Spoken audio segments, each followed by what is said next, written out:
Good morning, pop culture. We are live. It is Wednesday, June 5th, 2019. It's 8:12 a.m. Eastern Standard Time, and it's time to rock.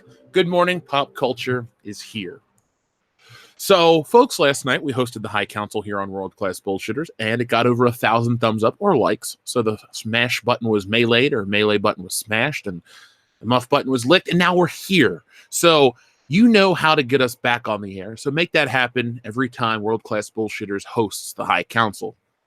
Speaking of the High Council, last night was awesome. We celebrated Gary's 100,000 subscriber. So Gary's kicking ass. Nobody deserves it more than Gary. The guy's working all the time. Much respect for Gary and the Nerdrotic channel. We know that Star Wars girl is going to be next. She's in the high 90s. I think she's almost to 98,000. So if you're listening to this broadcast and you don't know about Anna, that Star Wars girl, she is not only part of the Fandom Menace and a friend, but a fantastic YouTuber who has really interesting stuff to say and pumps out a lot of content. And if you like dogs, she's got a cute dog. So there's that too. And then I guess up next would be like a Mecha Random 42 or a Doomcock. So the High Council, the Fandom Menace continues to get stronger each and every day. And I'd like to thank everybody that made it happen. So, yes, Ethan was not there last night. Nobody heard about anything. He just didn't show up. But I'm not mad. We had Gary. Gary kicks ass. Jeremy, Gary, and I have amazing chemistry as well. So I'm sure Ethan will be back next week. We missed him. But, go back and listen to the episode after you listen to today's Good Morning Pop Culture. So today we're going to be talking about a lot of stuff. So the title is Rian Johnson, Troller Manbaby. So we're going to talk about the Admiral Akbar thing in a little greater detail. I don't know if I'll be making a video, so that's why I figure I'll cover it here. And today's podcast will be archived over on the Good Morning Pop Culture channel. So for fans of this show, make sure that you guys are subscribed to the GMPC Good Morning Pop Culture channel so you never miss out when we go live, because eventually, when I'm completely done with the book and back from Columbus, Good Morning Pop Culture will be semi-regular. I don't know exactly how many days of the week, but it'll be more than once every 3 weeks type of thing. So, I don't know if EVS got burnt out because of the 100 anti-Brie videos. I know I'm going to make a Brie Larson video for maybe Friday. I don't know. I got to look at my schedule, but it's funny how there's a challenge among the Fandom Menace creators. Oh, we got to make more Brie Larson stuff. Sure, why not? She's always doing something silly, so let's talk about her. Yes, Reality's Frank, I did get your message about the comics to the P.O. Box. Everybody who's mailed something to the P.O. Box, I guess since April, it's all, for the most part, it's all here. I got, stacks and stacks of boxes. I think some are comics from Reality's Frank. I got a giant one from this guy named Jason. There's all kinds of things that are in these boxes. I can't wait to do a live, or not a live unboxing, but an unboxing for you guys. And we'll enjoy that. I'll have to break it down into many parts. I think I got enough P.O. Box stuff to do, 2 or 3 a month for the rest of the year. But I'll do a mega show. How's that? We'll do a mega episode, and then we'll be all caught up. It'll be a lot of fun, though. And I'll give Salvador and Reality's Frank their own special episodes, since they've sent in multiple packages that have tons and tons of things on the inside, and I can't just, gloss through them, especially a Salvador box. There's letters, there's little pictures, there's all sorts of things that go into it, a lot of thought and care into the packages that are sent to the P.O. Box. And it's funny, I was actually cleaning in my office, and I found the Rose Tico fan art. So I enjoy all kinds of stuff that you guys send me. Yeah, I heard about Brie Larson wanting to play Ahsoka or being involved. I think it's just a big troll job. I could have called it Brie Larson, Hollywood Troll, or Heretic. That would have been a better title. The Heretic, I think, was the sequel to The Exorcist. The Heretic, The Exorcist 2. And it is terrible. You want to talk about unwatchable films, not just horror films, but films in general. The Exorcist 2. I think there's some kind of psychic link between Linda Blair and James Earl Jones is a cricket god, or it's as dumb as it sounds. Don't ever watch it. Can I think of movies better than it? Yeah, a lot. Most movies. It's Last Jedi stupid. It's Last Jedi bad. Uh, gun to my head, I would still watch Heretic, Exorcist 2 or whatever. I did put out a full review for Avengers Endgame. Oh God, when the movie came out not last April, but 2 months or about a month ago in April, we covered it. We did a special episode dedicated to the film. I enjoyed the film. I gave it an 8 out of 10 at the time. I haven't seen it again, so I can't talk about certain things in more detail. But the more I think about it, the less I like the film. Does it mean it's a bad film? No. But the other day I watched the Avengers, the end battle, and that is an excellent end battle. 30 minutes long, full of action, suspense, drama, and it has a big payoff at the end. And Endgame, it's more emotional, and that's nice that it duped a lot of people. But for me, it has very little substance in terms of story. So this might be the end of the MCU for a lot of people. It'll be interesting to see what the turnout for Spider-Man Far From Home is. Would I like to see it fail? Not really. I mean, it is Spider-Man. A part of me is always excited to see a Spider-Man film, unless it's Andrew Garfield. But I don't think going forward, new additions to the MCU are going to be as exciting for a lot of fans, because a lot of people that went to see these movies weren't worried about the Marvel, like, oh, Marvel's building their roster of superheroes. It was like, oh, when's so-and-so going to team up with the Avengers? Like, the Avengers has become the brand, and people were thinking to themselves, when are the Guardians going to show up with the Avengers? When is Spider-Man going to meet the Avengers? Well, he met the Avengers in the first appearance, so that's a different story. But you get my drift. You catch my drift. With the Avengers, the good Avengers, the true Avengers effectively being dead, well, two of the founding members, the excitement level's a little down, because how fun was it when Robert Downey Jr. interacted with Star-Lord? I mean, that was some of the best banter of any superhero film, not just MCU, but anything. The part where he's like, about being from Earth, and he's like, was he Missouri? Missouri is on Earth, dipshit. That's funny. The part with Spider-Man and Star-Lord, that is Footloose still the greatest movie ever made? It never was. All kinds of shit like that. I don't think any of these characters are as strong in terms of personality. Like, Thor is funny and fun. Hawkeye, no. Spider-Man, I don't know if they're going to make it too much. We'll find out and see. But personally, Endgame, good enough to watch again. I don't know if I'm excited to watch it, though, if that makes sense. Grand Inquisitor sent in a super chat. Thank you very much. First one of the morning. Jeff, loved the placement of the word flop on Kathleen Kennedy's shirt in your latest solo vid. Definitely not party boob material. WCBS forever. Party boob for life. Thank you, Grand Inquisitor. Party boob for life, for sure. When we do our t-shirts, there will be a party boob shirt. In the latest solo video, we did talk about Kathleen Kennedy and the flop. I'm trying not to. I ate breakfast for the first time in a while, so I really don't want to think about Kathleen Kennedy's flop, because I don't want to puke on air. That'd be embarrassing. That would be embarrassing. Ugh. But I'm glad you guys checked it out. What do we have? The solo video Monday. We had the Christian Harloff video Tuesday. It's funny, the way YouTube's been working is the first day has been, okay on these videos. And then, like, the second day picks up, especially with the Ron Howard solo video. That thing jumped up a lot yesterday. So I'm excited. And if you're listening and you haven't checked it out, or you're listening to the streaming version of this show, World Class Bullshitters on YouTube, I almost said Patreon, and check out our videos.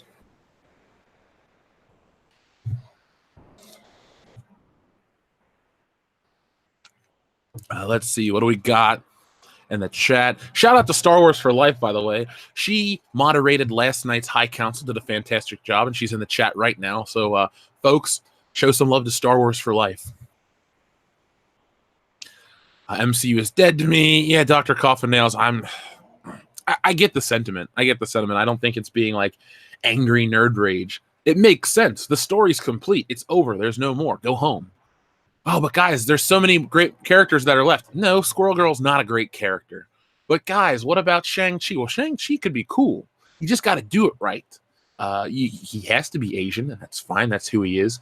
But let's make the movie good. Let's not try to have an Asian version of Black Panther in terms of narrative, what we're selling the audience.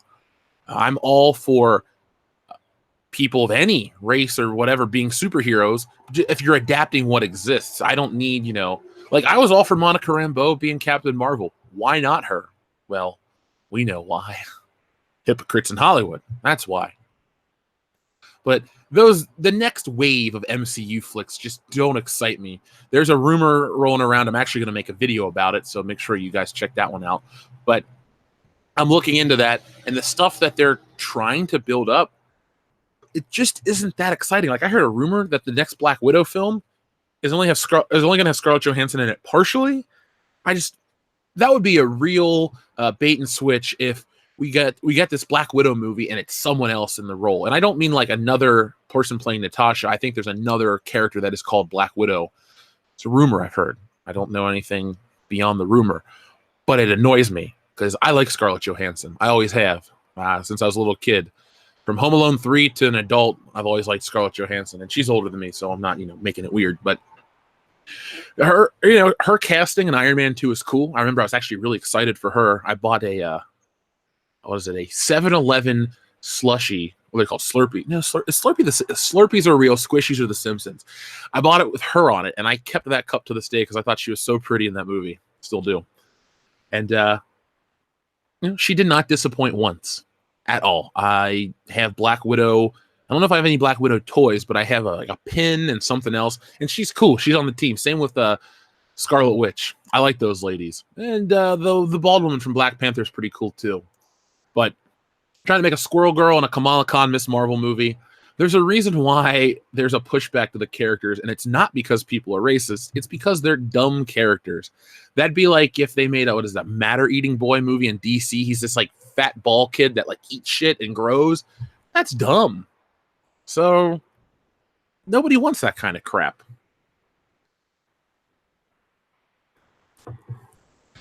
Let's see. Cinevereth653 says, saw Godzilla 4 times and I loved it. It reminds me of the old Godzilla movies, and as a fan, the fan service is spot on. I'm really excited for Godzilla versus King Kong now. Cinevereth653, I'm not letting Jeremy's distaste in the film color my interest. I am very interested to see Godzilla. I can't believe I still want to, I'm going to say this, but I still kind of want to see X-Men as well out of curiosity. But I'm actually excited for Godzilla. We've talked about Godzilla a little bit on the channel. I'm 30, so I would have been 9 when Godzilla 98 came out, so that prime age. And I remember all the stuff, the Taco Bell commercials, all that fun stuff. And I remember really wanting the toys because the summer, that's one thing that kind of has died down to a degree, and it bothers me. The summer movie toy lines that kind of came and went. You had your Independence Day toy line, Men in Black, Godzilla 98, Small Soldiers. You had all these ones that came out in full force, and then they were, gone in the blink of an eye type of thing. And I kind of miss that. I guess it's just me looking back nostalgically on it. But I did, at the time, enjoy the 98 Godzilla design. I saw the movie on video. I really didn't ever watch it again. I don't think I've ever seen the movie a second time. Just didn't like it. But I do still to this day enjoy classic Godzilla flicks. And I want to see this one. I like the design. I like the way Godzilla looks. I think he's a darker color now. CGI-wise, the film looks great. I'm looking forward to the storyline. I'm thinking I'll like the film. And I will definitely check it out. If I didn't have pages to draw today, I'd go see it after Good Morning Pop Culture because that sounds like a fun way to spend a Wednesday. But, I have responsibilities. But I'll check it out eventually. I know Friday I got to be somewhere. Maybe Saturday. Maybe Saturday morning I think I can make some time to see it. Don't hold me to it because I still got to make content for the channel. But I might be able to check it out, and I'll definitely report back in greater detail. Now, in regards to your comments about Godzilla vs. King Kong, yeah. I got goosebumps when I heard the Godzilla scream at the end of Kong Skull Island. I was like, yes! I remember Godzilla vs. King Kong, the original one. I wasn't born, obviously, but I saw it on tape as a kid, and it was okay. I didn't really, I don't remember too much of it. I just remember seeing it. But the idea of them doing it with modern technology, and some gravitas to it, I'm excited. I think the future of like big billion-dollar films are going to be bizarre, insane crossovers. Not just, all the Marvel superheroes are here, but like random shit, like a Godzilla versus a King Kong, or this is never gonna happen, like a Monster Squad versus Goonies type thing. Just like two crazy franchises that come together, and just like people are like, what? And they make a great movie, and it just keeps that trend rolling. I know eventually it'll devolve into stupidity, like everything does. I mean, we had a lot of bad superhero movies come out. Oh, they're a team. They're building a shared universe. Well, you're still shit. But I think that'll be the next wave. And I think that's how you can make billion-dollar movies. You just do insane things that you never thought would happen in a million years. And out of sheer curiosity, you'll get butts in seats. So I hope I'm right, because that's something I'd love to see. In the chat, pitch me some of your craziest movie crossovers that you'd like to see. I'm trying to give something that could happen. I don't want to pick like a specific character that's like an Indiana Jones meets Captain America. That'd be fucking cool, and that could happen for legal reasons. That should happen. How cool would that be? Honestly, you de-age Harrison Ford. He's in World War II, and he's in, I don't know, some country looking for,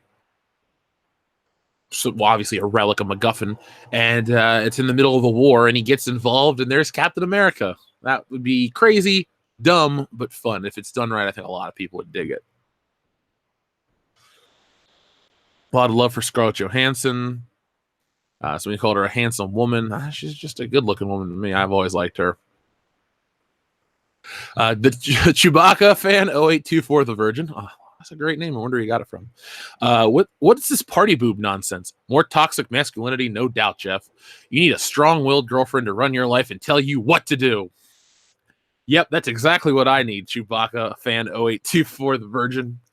Now, I will tell you, if you don't know the history of party boob, what it was, I think it was the Grand Inquisitor that just sent in a message that says, did you know that booby trap spelled backwards is party boob? I was on the podcast, and we all went, huh. And we kind of just sat there for a second, and it caught on. So party boob is our Avengers Assemble. So if you ever saw like a, well, there's only 4 of us, so it wouldn't take much assembling, but like if the world-class bullshitters were getting ready to get into battle, we would just scream, party boob, and boom, there we'd all be. I could just actually call out my window right now, and it'll get caught on the air, and party boobs will be everywhere. So there's Bjorn. He says, what did ruin No Johnson Bork up now? Well, I wanted to talk a little bit about the Admiral Akbar situation. So Tim Rose, I believe is his name, was at Star Wars Celebration, and he's like us. He understands that certain characters have a legacy and have weight with the fans, and he questioned why you would not have Akbar make the sacrifice. Why would you have this Holdo woman? Basically, he did nothing but make sense. And that's awesome. I like when I hear a celebrity voice something that I was thinking, because I know a lot of times you think to yourself, oh, I didn't like this, and then all these people around you are like, well, I like it, and then somebody else says, you're like, oh, thank God I'm not insane. It's not about being agreed with. Sometimes you just question your sanity, like, was I the only one? No. But Tim Rose has been talking about, how Admiral Akbar has been disrespected, and how Rian Johnson basically made a joke out of him in terms of it's a wrap, instead of, the legacy that he built. And I was thinking about him, this Tim Rose guy and Anthony Daniels and these character actors that really only have one thing. Like, I know we love to think of Anthony Daniels as this whatever, but let's be honest, he's just C-3PO. That's all he's ever really done in his life, and that's fine. Talk about a career. A lot of sci-fi actors, a lot of the Star Trek crew, the only people out of the original Star Trek that I don't ever think became like typecast. William Shatner elevated himself, and Leonard Nimoy. He had a career directing movies. He had that show, not In Search Of. Maybe that was him. Or was that Carl Sagan? No.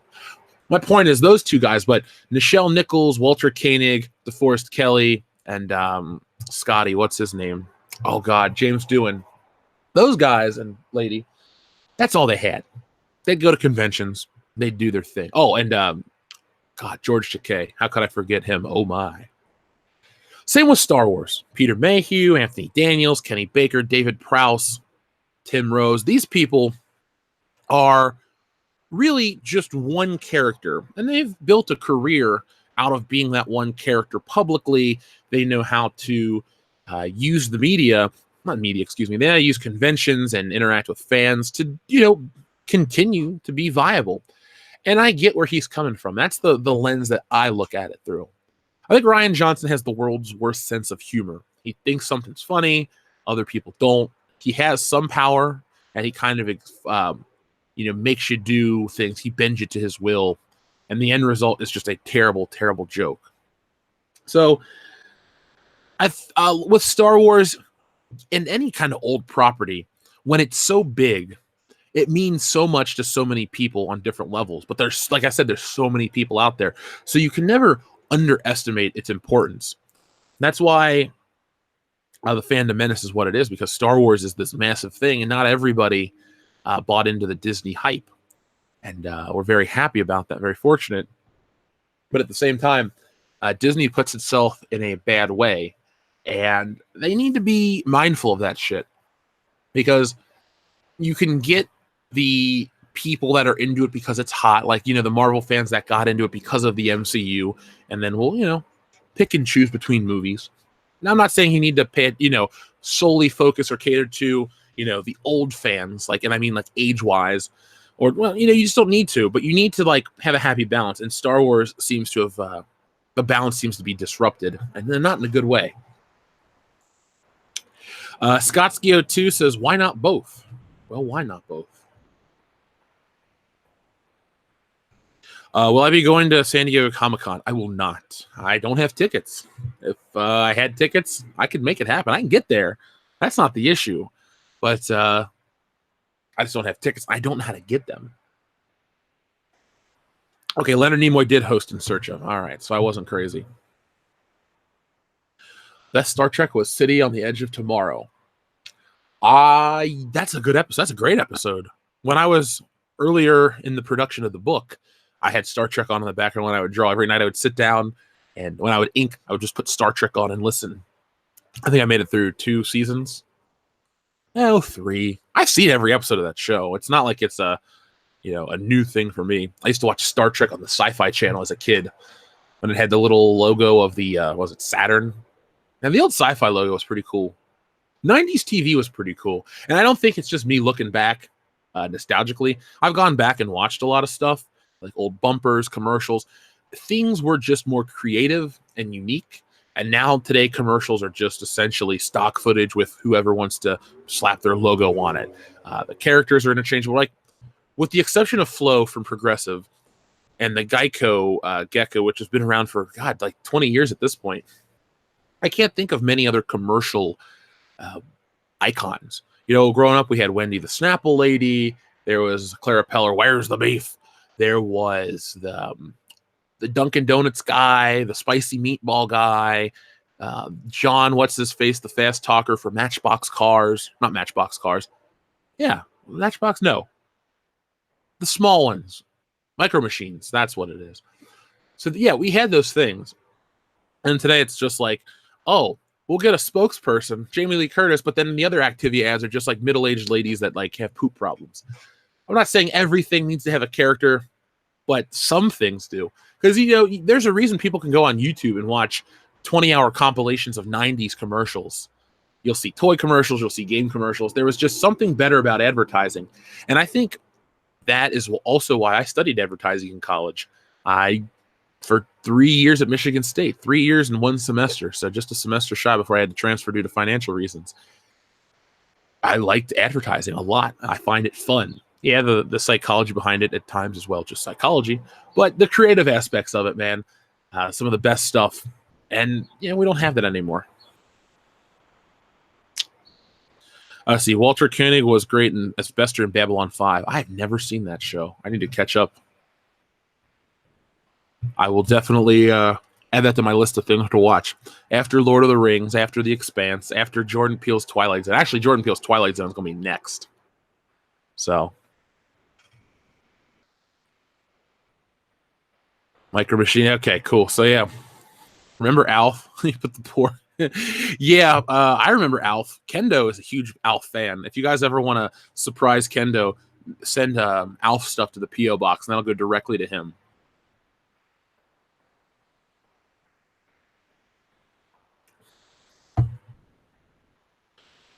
Remember the Esurance mascot that they dropped because of all the porn? I don't, Alpha Terranema. Esurance mascot. I don't remember any of that stuff. Oh, here's a great one.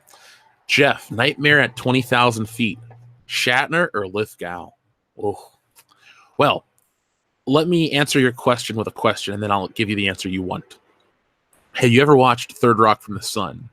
Have you ever seen the episode where they pick up the big giant head at the airport, and Shatner is drunk off his ass? He's the big giant head. And he's like, my flight was great, but there was this thing on the wing. And then Lithgow looks at him and goes, that same thing happened to me. That is the best meta joke of any sitcom ever. I'll stand by that. Show me a better one. I'll show you that one. To answer your question directly, though, Shatner all the time. That is directed. The episode Nightmare at 20,000 Feet is directed by Richard Donner. William Shatner does a great job in it. It has great tension. I've noticed something, and I've probably discussed this before, at least on the regular podcast. I like claustrophobic movies, and yes, I did air quotes. What I mean is things that take place in a small space over a short period of time, and the story is very intense. I'm not necessarily the kind of sprawling epic guy. No shade at Lord of the Rings Throne, but I don't know how long those movies take place over. They go over a great distance. You know, some of my favorite things are just like Beverly Hills Cop takes place over a weekend, if that. I mean, if I sat down, I think the movie starts on a Tuesday. My point is, he's in Beverly Hills for a night and like a day. So, you know, there's just something about that. But Nightmare at 20,000 Feet, and a lot of Twilight Zone, just Twilight Zone in general, it presents a big story in a small setting over 28 minutes or whatever it would be with commercials. And I absolutely love that stuff. The Twilight Zone movie, it's hit and miss with me. I'm trying to say something positive about the movie. It's sad what happened to our friend. Vic Morrow. My brain just, I had a brain fart for a moment. That's sad. I don't think the Twilight Zone is the best anthology film, or even that great of an anthology film. It's an okay movie. It's very disjointed. Something like a Creepshow. I'd argue Creepshow is the best anthology flick. Creepshow, Cat's Eye.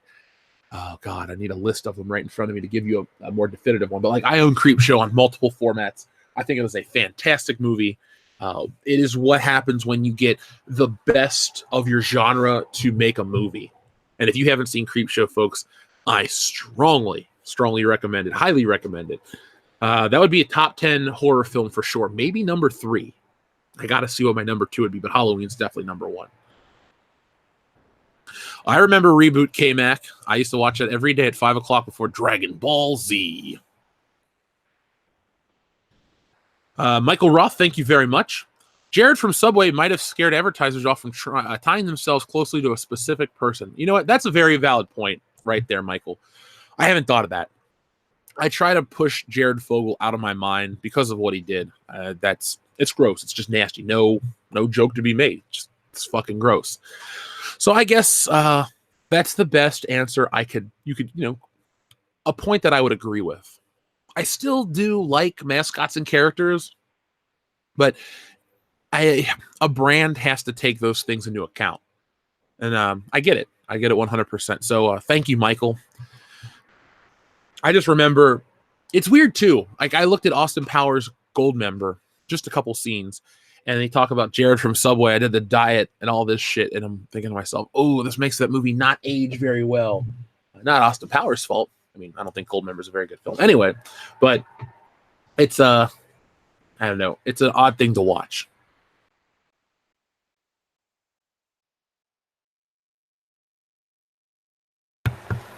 But thank you, Michael. Thank you very much. Saint Jeff the Pious.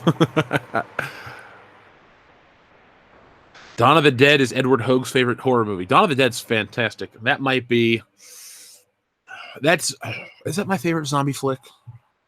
No, we're talking the original, obviously. I don't know. It's so great to have these thoughts, because it means there's so many good things out there. Oh, earlier, somebody wanted me to talk about, so we mentioned Joe Bob Briggs. Yes, Monster Vision. I remember that on TNT. I'm watching Joe Bob Briggs currently on Shudder. I like that guy. That is, we can make fun about like how they're trying to pull at your heartstrings for Star Wars, but they do nostalgia badly. Joe Bob Briggs does it right. It was so popular, it crashed the streaming service. So if you're out there wondering who's Joe Bob Briggs was a late night horror talk show host. He was like a male Elvira. Look, Elvira is hot, but Joe Bob Briggs was better in every regard except the looks. Elvira's jokes are shitty, they're campy. Her movie is garbage. But Joe Bob Briggs was fun, insightful, and you learned a lot about movies that you may have never seen before. And so he was doing his thing in the 70s, 80s. I believe he did it before he did the Monster Vision stuff somewhere else. And he was on Monster Vision for years in the 90s. He would do kill counts, boob counts, all these fun things. I would love to do something like that here on this channel. But he came back, and so many people were excited by the prospect of Joe Bob Briggs coming back that that the streaming service just got overloaded. And he had to come back. It was so popular that this company, Shudder, owned by AMC, has decided to bring him back regularly. And I think he's done 2 more streams since his initial one. So, it's cool seeing stuff like that come back. I love a good comeback story where the premise of the story isn't to build up the next generation or to modify history to be more appealing.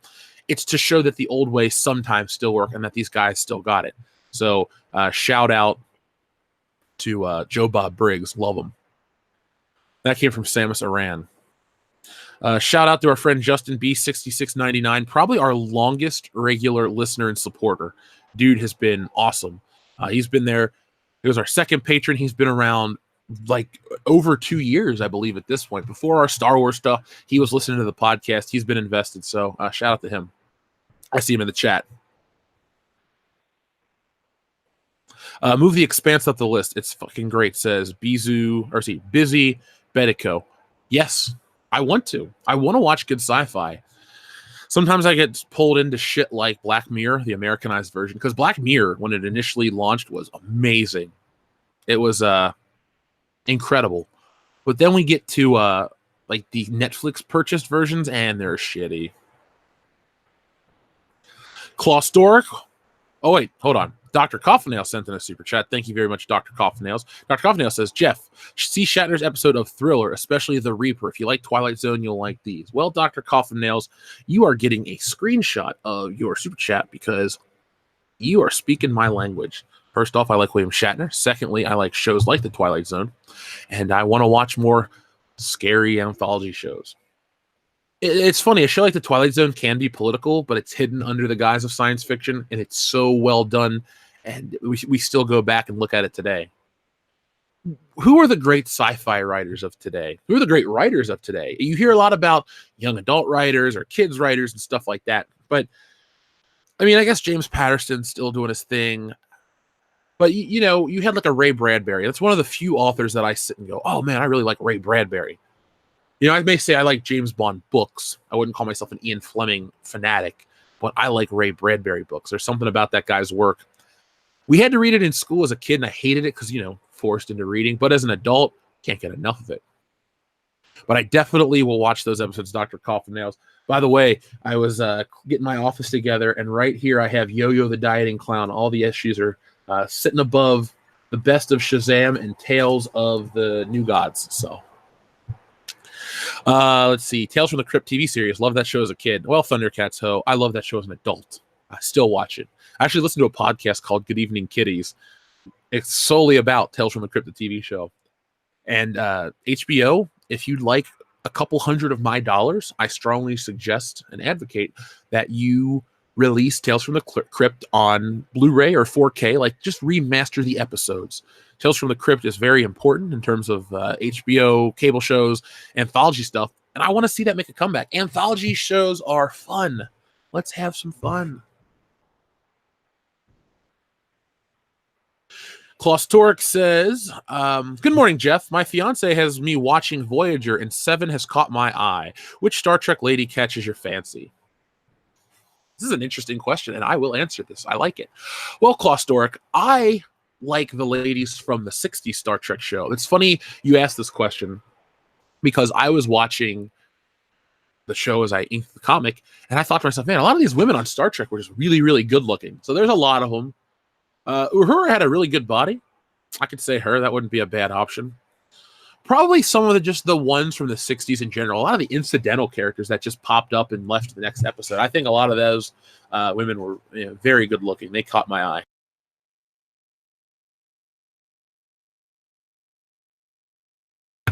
Excuse me, I have a summer cold, which absolutely sucks. It's like the cold that never leaves. But 7 of 9, that's what Jerry Ryan. I remember her very well. Good looking woman. I think she fought The Rock in an episode of Star Trek. Or is that Deep Space Nine? Hold on. I don't want to be going on about one character and let's see, Star Trek, Voyager. Is that her? Yeah, it's 7 of 9. Okay, yeah. Commander Janeway or Captain Janeway or whatever her name is. She was fine. It's funny. We had female captains, black captains, and I don't remember anyone going on about anything. It's just that's Star Trek. And people on the other side of the argument will go, well, it's people are reactionary to whatever. It's like, no, you guys are pushing back and making it shitty and making a big deal. We've evolved as a society. Black Nick Fury wasn't a big deal. Why? Because he was black in the Ultimate comic books first. I mean, and Samuel L. Jackson's the coolest motherfucker. I Am Become Death Destroyer of Worlds gets a shout out for asking where his cake was on Father's Day. He gets the reference. And McDastardly, The Thing. I love The Thing, but I consider The Thing sci-fi. I know people say, oh, it's horror. It's this, it's that. Hey, to each his own. But personally, when I think of The Thing, I think of sci-fi. And, oh, God. Do we count Back to the Future as sci-fi? I consider it like a comedy, but if Back to the Future is a sci-fi and we count Star Wars, those movies are going to be above The Thing. But The Thing's really, really high up there. Love The Thing. I actually showed my friends all the kill scenes the other day on YouTube, and they were blown away. They were blown away. So thank you, though, Claw Stork. Let's see where we at. Markel Kia, thank you very much. Hashtag Kia 2020. Markel Dia for mayor of Baltimore's blood, sweat, and tears. If I was a member or a citizen of Baltimore, I'd vote for you.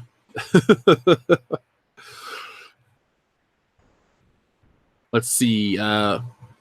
We had a $1 super chat from Jeff the Iron Wolf. Thank you very much, Jeff the Iron Wolf. Mr. V says, good morning, Muff Daddy. Well, good morning to you, Mr. V. I'm glad you're joining us here on today's episode of Good Morning Pop Culture.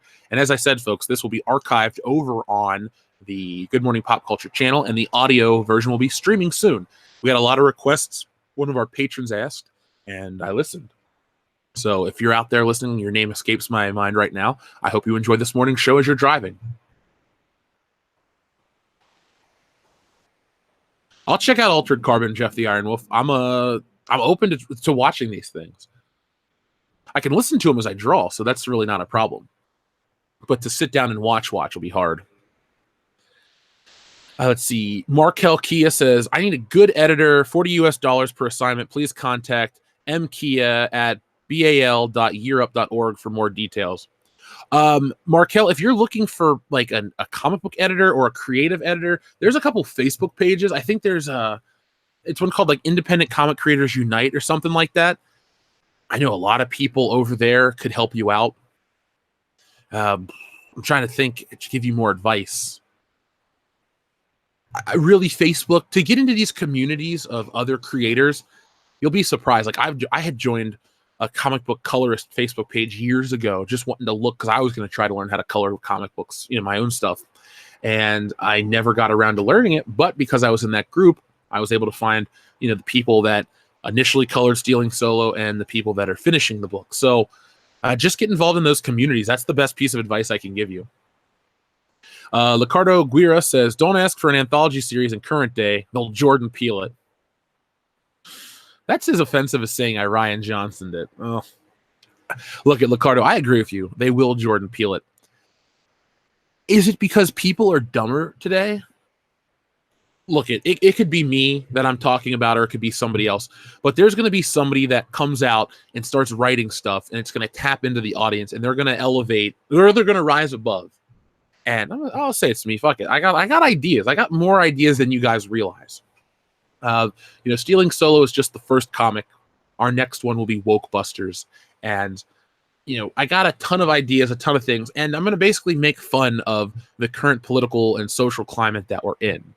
It's not going to be overtly political entertainment. Like Stealing Solo has none whatsoever. It is comedy at its purest form. Like when the book gets shipped out and people start getting their copies, we'll do a live stream about the book for fun. But until then, I can't really talk about specifics because I don't want to ruin it for the people that backed it. But I have ideas for something a little more in depth. Like Wokebusters will be a lens into that, and then we'll eventually, evolve that.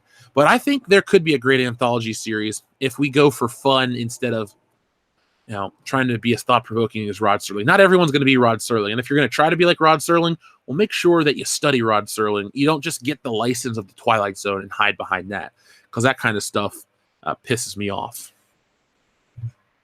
Am I interested in the new Shaft? Maybe. I like the idea of, I think it's Richard Roundtree still in it, and I know Samuel L. Jackson's in it, and then there's a new version. I love the original Shaft. I like the 2000 Shaft. Guilty pleasure. I'm willing to give it a shot. I might go check that out over the summer or whenever it opens. Yes, Chase, I always follow up on our 1K promise from Good Morning Pop Culture. Unless you missed last time, which these get archived on another channel, we always do the 1,000 to the Good Morning Pop Culture in the next morning. Let's see where we were at. Liquor Jim, thank you, Liquor Jim. Good Morning Pop Culture. Can we get Stealing Solo hype in the Super Chats? Also, back Earthworm Jim on Indiegogo if you haven't.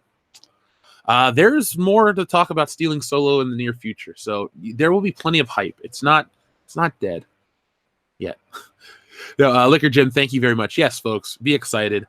I've shown, if you haven't been following, if you backed it and you didn't follow us on Indiegogo, I've shared probably 20-something pages of the story. They're all on Twitter if you want to go back and look at the artwork. It's there.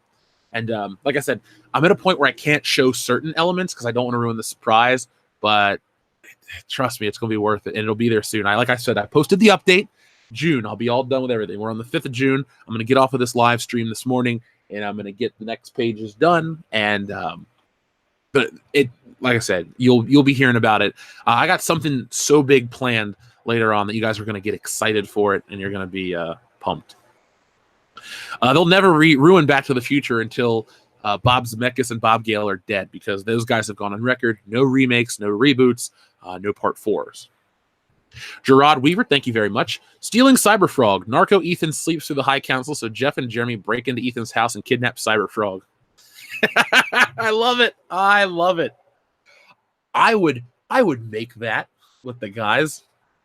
I still want to do a High Council comic. I think that could be insane. I know Ethan will be busy with Rainbow Brute, but I could commit. I could put like one of our projects on the back burner to do a High Council comic book where Ethan, Jeremy, and myself fight an army, the Jer army versus the army of NPCs or something.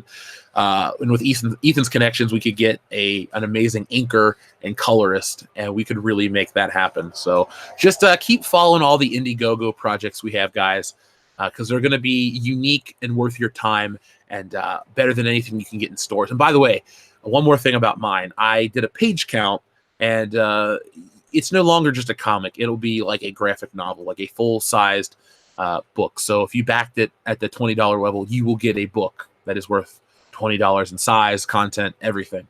No corners were cut making this book. So get excited. I know I keep telling you guys it's coming. It is. I'm drawing the last couple pages of the climax, and that's it.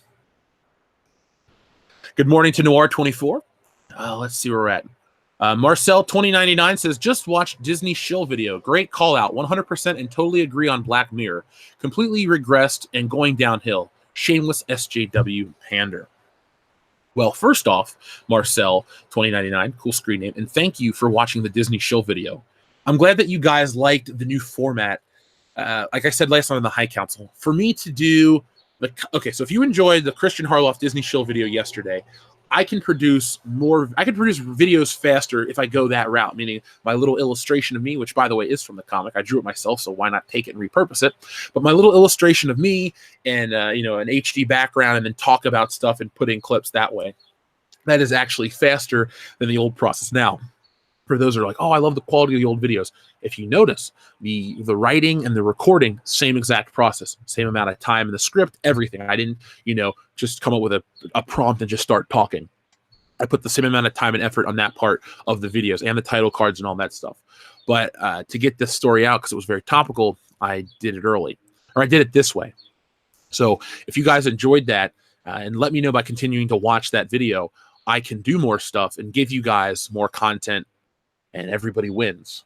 Because the old way, I'd have to, sit and reread the script after the audio's done and pick images, search them, look for the right size, time, this, that, and other. It just took a long time.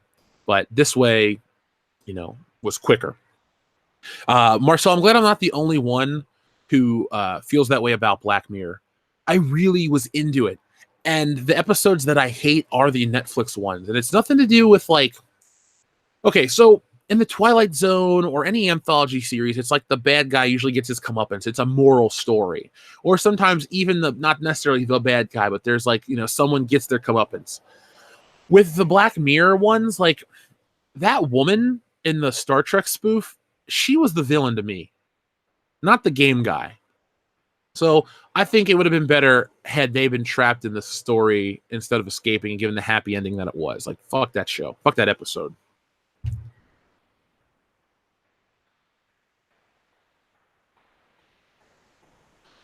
Let's see.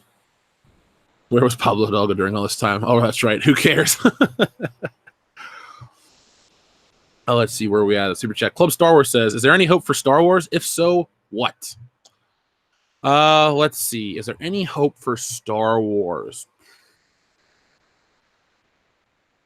For me, at least, and a lot of fandom menacers, the best thing to happen would be for Disney to just get their episode 9, use the time between 9 and whatever comes out in 2022, not to let the brand essentially die and then come back, but to mend the wounds. Pump out good books, a couple great video games, keep the toy line progressing. I will give Hasbro this. Hasbro operates very independently from Disney Lucasfilm in many ways. Yes, they're beholden to the license and they have to do what they have to do. But at the same time, I was sent a Han Solo and Stormtrooper gear with the new printed face, and it's a fantastic toy. Some of the Black Series stuff. So the hope I have, Club Star Wars, would be for good merchandise and stuff to make us realize why the old stuff is great and keep us around. Once Disney's licensing thing is over with TNT, maybe put out the original trilogy on Blu-ray, build that fan base, maybe take the special editions, clean those up again, have 5 cuts of Star Wars, put that out like Blade Runner, and everybody's a winner. So do something like that.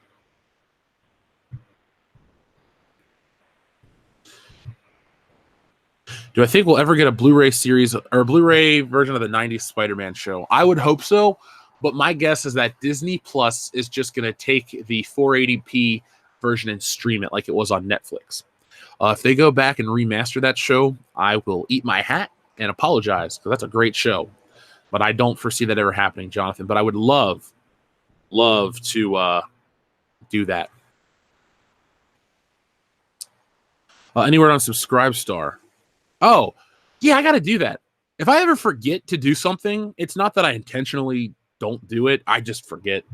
The guys help me on the podcast, but a lot of the behind the scenes stuff is just me. And between making videos and always trying to write stuff for the channel and taking care of myself and getting my shit together for this t-shirt business, it takes a while because it's just me. But in terms of the shipping of the book, I actually have a system, and I'll be live streaming us shipping out the books because I got people helping me. We'll be able to get every book shipped out and ready in a few hours because I got that many people getting involved. So I do need to get on that one, Gerhardt. I will. This week's not the best week for me to try to launch it, but I will look into it. Just remind me again. That's all you got to do. Just remind me again. If there's certain things I say I want to do or I'm going to do and I forget to, just remind me. I don't take it as a nag. I appreciate you reminding me. Gary should be a perma member of the High Council. I agree. I fucking love Gary of Nerdrotic. That dude, even before he was ever on one of our videos or, live stream, I like his stuff. I like his style. He knows his shit. He's a lot of fun. One We'll see what his schedule's like. Remember, he's out west. He's in California, so that would be a 6 p.m. commitment. That's dinner time. If it would work for him, Gary is always welcomed on the channel.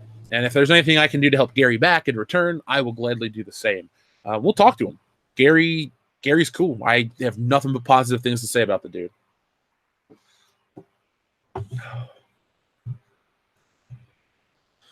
My voice reminds you of Biff from Back to the Future. Well, thank you. I love Biff. He's the true hero. Bloodhead.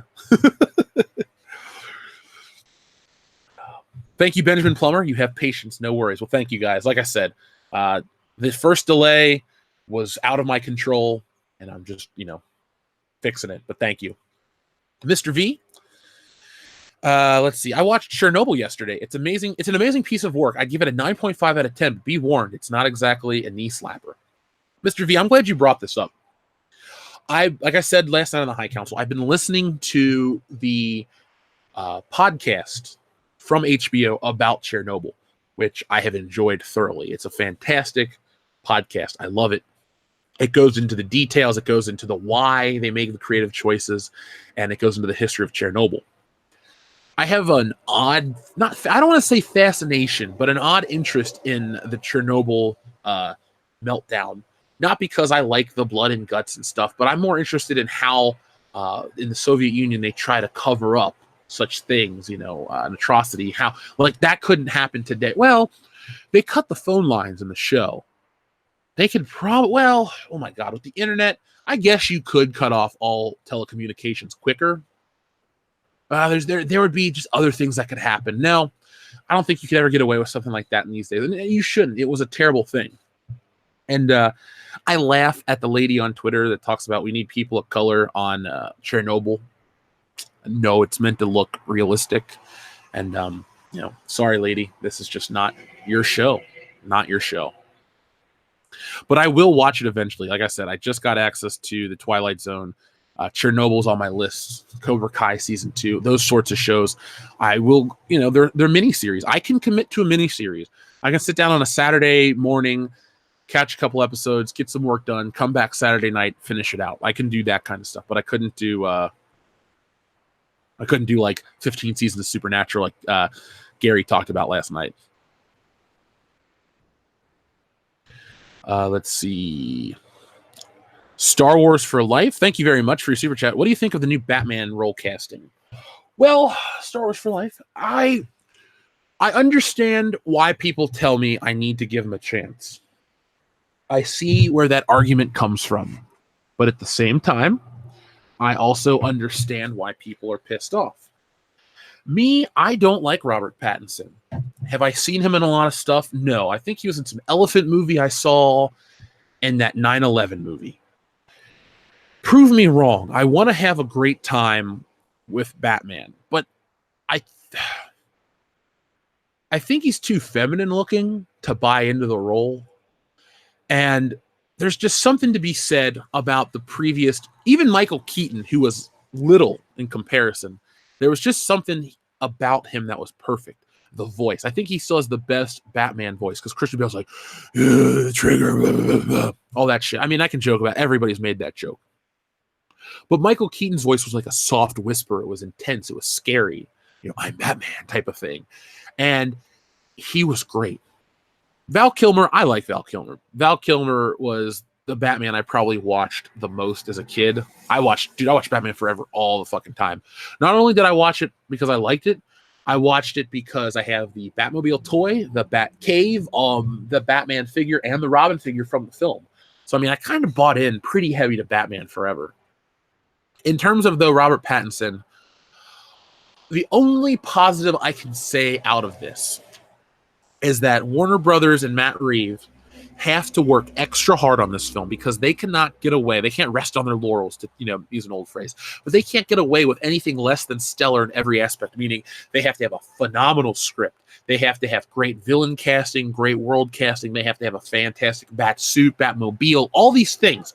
You cannot get away with crazy ideas and bank on, people will come to see Ben Affleck. It's Ben Affleck. He's done all these things. Robert Pattinson, I don't care if he's been in 1,000 movies post-Twilight. The motherfucker is the shiny vampire. You have something to prove. Yes, the Planet of the Apes trilogy was great, but not at look it. Looper was a decent movie. Last Jedi is a piece of shit. Bad directors can make great films, and great directors can make bad films. So the Batman trilogy from Matt Reeves is probably the most will be the most watched and scrutinized over superhero trilogy in a decade. I love Batman. He is my second favorite comic book character, only to Spider-Man, but I like Batman more than like every other Marvel character.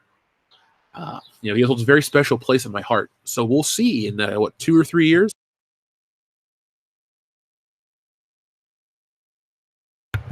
I'm looking forward to it, to the film, not necessarily Batman's casting. But Star Wars for Life, thank you very much for the super chat, and thank you for helping out. I see your hard work in moderating the chat, so I'd like to thank you.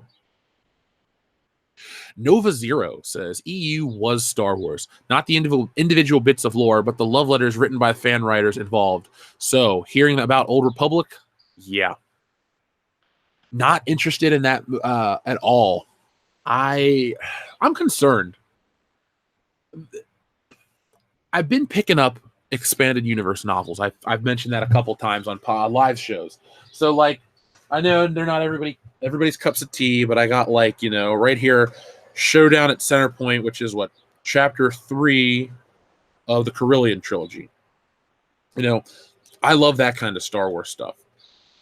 I wish Disney wouldn't have gotten rid of it, but here's the thing. It would have been not okay, but it would have been different if they got rid of it and then did something better in its place. There's a little video rolling around Twitter of somebody cleaning out their garage and just pitching out the old Disney Star Wars books, including our friend Chucky Wendig's books. And that, I don't know. I don't want to sound like an old man, get off my lawn, but I'm not old. But it used to be better. Like, just seriously, it was always better. It's worse.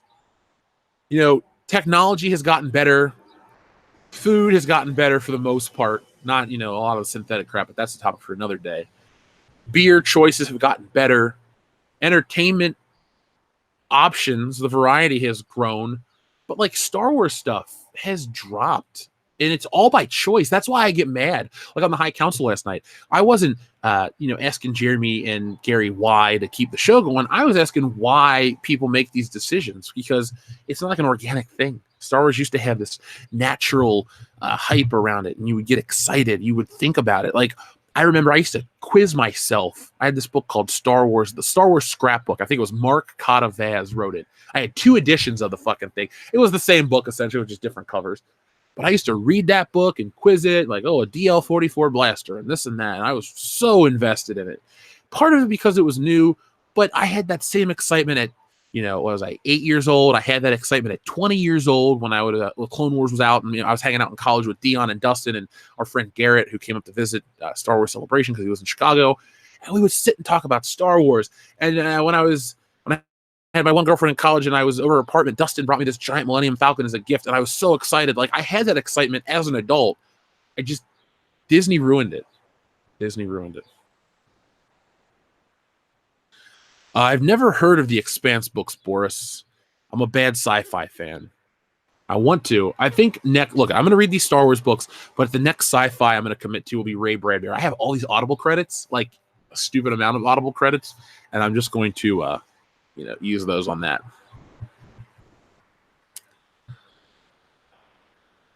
So let's see. Batman better not sparkle. I'll be pissed. Hello, Darth Durkle, the wise ass. Welcome.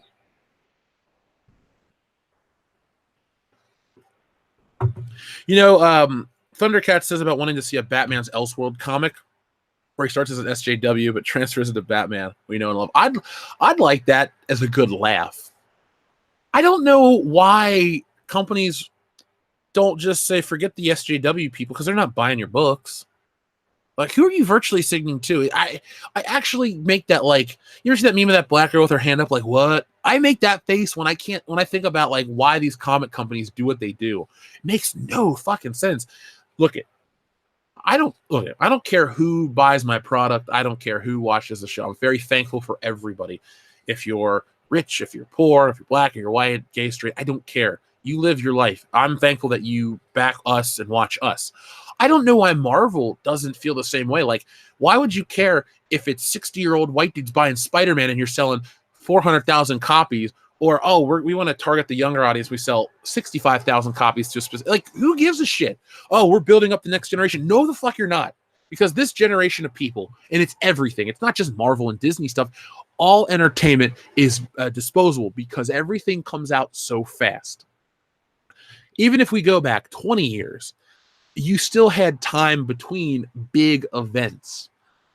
You had your Star Wars movie, which was the only guaranteed event of 99, and then you had Toy Story come out towards the end of the year. You had time to sit and think, to get invested in the world. But the way movies work now, it's like, well, 1 weekend's Avengers, then 2 weeks later it's Pikachu, then after that it's John Wick, then it's Godzilla, then it's Aladdin, then it's this, then it's that. No movie comes out and really permeates popular culture for long periods of time because the competition's always there. And that's why we'll never get some of this stuff to stick around. So, sorry, I'll get off my soapbox for a minute. Grand Inquisitor, thank you very much.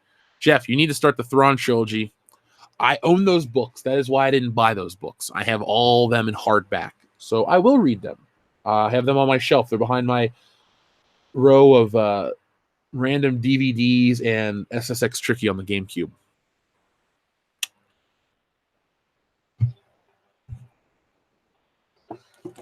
Trip Fontaine, cool name. That's how I was with the 89 Batman. All the toys, had a pretty decent costume for Halloween the following 3 years of Keaton, Batman, etc. That would have been me, but I was 6 months old when Batman 89 came out. But the first toy line I remember, I know I had Pee Wee Herman, and I know I had Thomas the Tank Engine, but I also had Batman, the Dark Knight collection from Kenner. There's a Batman 89 toy line from Toy Biz, which sucks. Our friend Logan Michael sent me a Batman figure.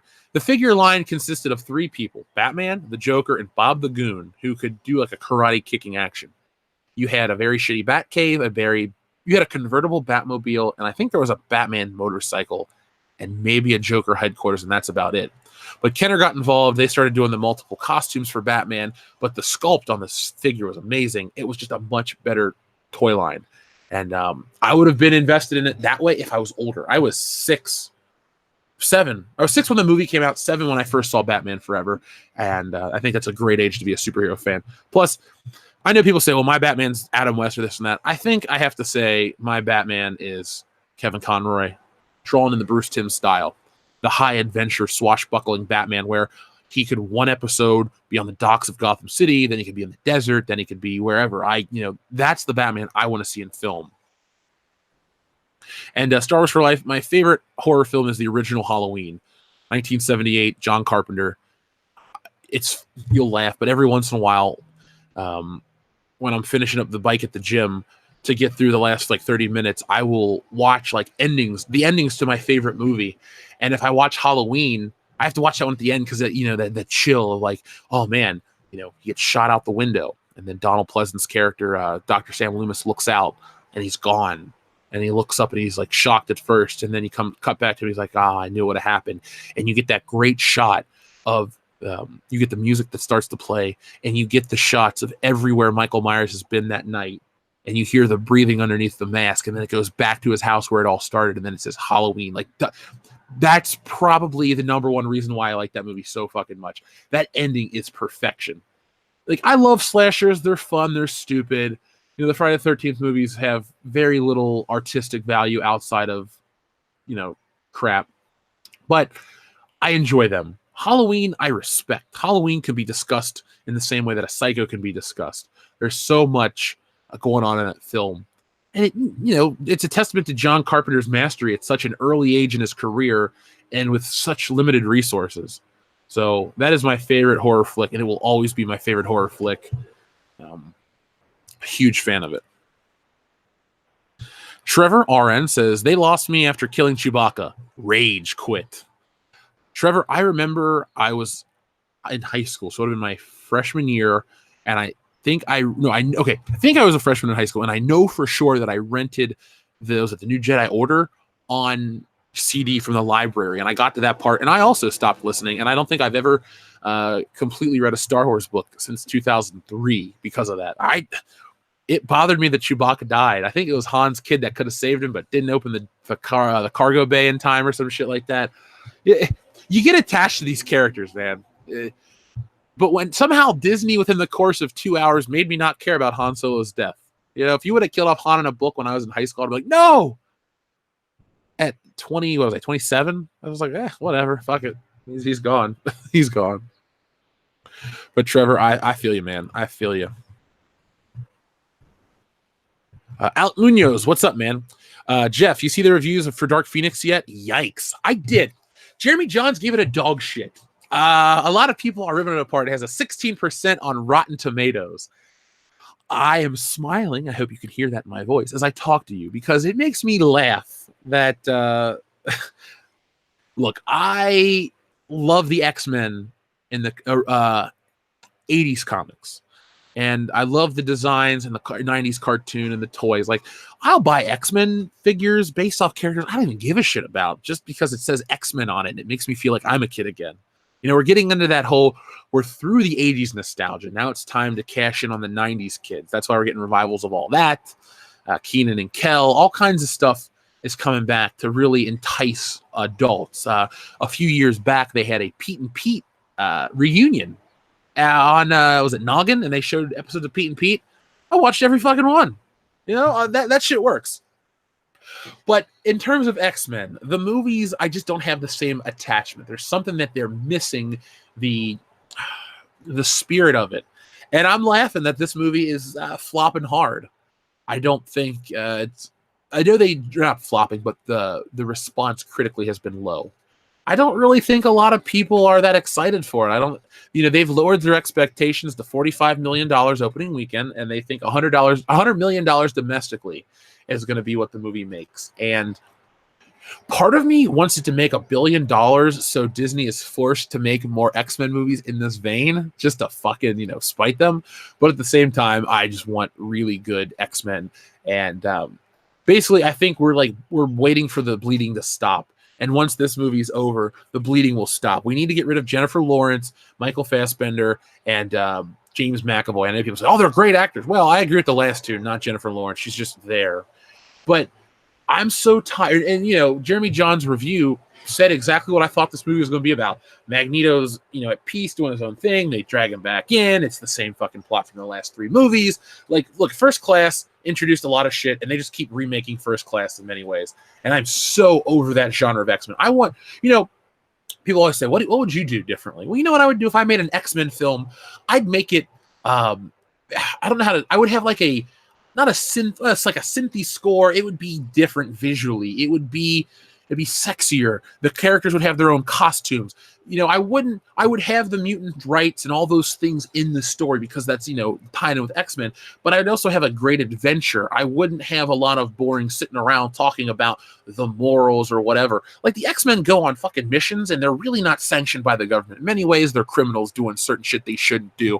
I'd have the Blackbird. I'd have them going in and fighting stuff. I'd have mutants. I'd have like a very sci-fi noir feel wrapped up in the X-Men. I'd use the logo, the big block logo from the cartoon. We'd find a way to integrate the theme. I guess I'm trying to say I'd make a live-action version of that old cartoon. I'd just cut out certain 90s dated elements, like Jubilee is the mall girl, the Valley girl. She'd be in the movie, but not, in the same way. And I would have Cyclops not be whiny. People say to me, Jeff, why do you like Cyclops? Because Cyclops wasn't a douche when I was reading and watching X-Men as a kid. He was the leader of the team. He was stern. Everybody liked Wolverine and Gambit because they were the cool guys, but Cyclops was the leader, and he wasn't as whiny as I think it was Joss Whedon wrote him.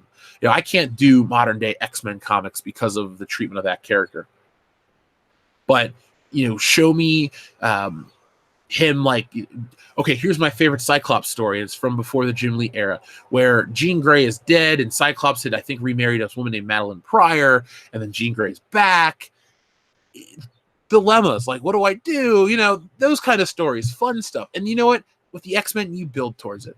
X-Men films are a lot like the Fantastic Four, where they just kind of rush to put everything. It's like, does Doctor Doom really need to be in the first story? Probably not. But, probably not. John Doe says, I don't see a like button, just a muff button. Well, folks, punch that muff button to let me know that you guys like Good Morning Pop Culture. Emma Norman, thank you very much. Disney is to Star Wars what Funko Pops is to collectibles. I like that. I agree with you 100%. Lifeless, homogenized pop culture crap. It all looks the same, and nobody really loves it. People buy into it because it's popular and they think there's value there, but at the end of the day, they'll realize just how hollow Disney Star Wars, most of Disney Entertainment, and Funko Pops truly are. I was at GameStop yesterday killing some time before I went to grab dinner, and they have the Funko Pop wall, and that thing never ever seems to move. I'm sure people buy them. I can't lie to you and say no one ever buys Funko Pops. They're popular, but I don't like them. I don't like what they represent. They suck. Logan Michael is right. Cesario Japan says, hate the fact today that sci-fi's forced me into the hate the fact today's sci-fi forced me into the 60s, 70s, and UK to be entertained. Jerry Anderson's Thunderbirds, Captain Scarlet, UFO, etc. Ugh. You know, Cesario Japan, I actually watched Thunderbirds quite a bit. It used to be on either Tech TV or G4, and I liked it then. I would catch it on reruns, but I have a streaming service called VRV, and Thunderbirds are on there. Thunderbirds are go. And they had, was it the Tracys? Not Scott Tracy, obviously, or Dick Tracy, but I think their family's name is like something Tracy. I've watched that show, Marionation. Those are fun. That's the kind of shit I would show like a 4 or 5 year old. You know, it's weird. It's otherworldly in terms of like the puppets look kind of funny, but it's just a fun watch, and I really, really enjoy those shows. Let me know what the UFO show is though, because I might want to watch that myself, because I know Thunderbirds and I've heard of Captain Scarlet, but I'll have to look up UFO. That could be fun.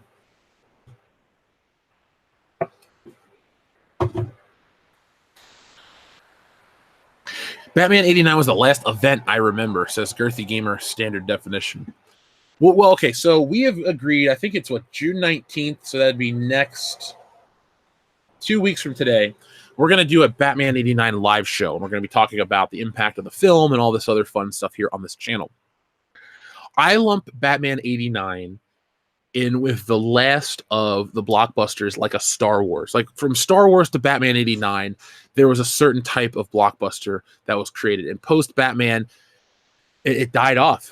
You had CGI come in, you had different types of things, and then that new era was ushered in by Jurassic Park. And I'm not digging on Jurassic Park. I'm just saying, like, you know, from Star Wars to Batman, it was one generational type of thing. And then from Jurassic Park to like X-Men or Spider-Man. Well, I'd say Spider-Man started off the new thing.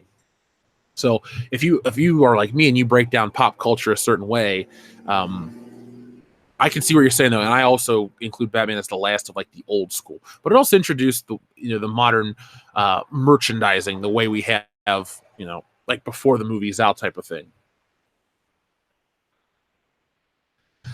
This is not going to end well for you. Is that who said that? No, this is not going to go the way you think.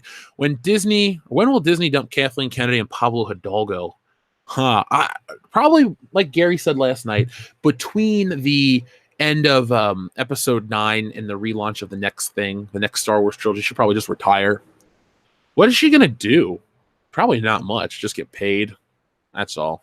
Just get paid. But I don't think she'll make it past 2022. Now, on this channel, personally, I never said she was fired last September. I never thought that was going to happen. I just was hoping. But, I was quietly hoping. David Hervey, thank you very much. Do you think Robert Pattinson should be Batman in Batman Beyond? Kevin Conroy could play an older Bruce Wayne, and Mark Hamill could play an older Joker. I like those suggestions. If they would do a Batman Beyond film, which I would go see day one, no question, I would actually like Michael Keaton to play an old Bruce Wayne. I love Kevin Conroy's voice. He is what I think of when I think of Batman speaking, especially when I pick up a comic book. But I'm all about Michael Keaton coming back. And the older he gets, I appreciate that Michael Keaton. I think they talked about, or he was interviewed on some show, like a Leno, or well, not Leno, but like a Tonight Show or something like that. And the guy goes, well, you played Batman once. He goes, no, I am Batman. And I was just like, oh, cool. You know, in the beginning, I think he, you know, it kind of, you know, pissed him off and he retired for a hot minute and did his shit. But I think he's really embraced the legacy of Batman, and he knows how many people love it, and he's cool with it. I wish somebody like a Harrison Ford would be cooler with being Han Solo. It's like, I get it, you're yourself, but at the same time, millions of people know you as this, and those millions of people have made you what you are. And if people think, well, that actor worked hard, they did this, they did that. Yes, that is true, but if nobody went to see your fucking movie, it goes both ways. And I kind of like Michael Keaton a lot. But I am in for a Batman Beyond film, and I'm definitely interested in a Mark Hamill old Joker. That'd be weird.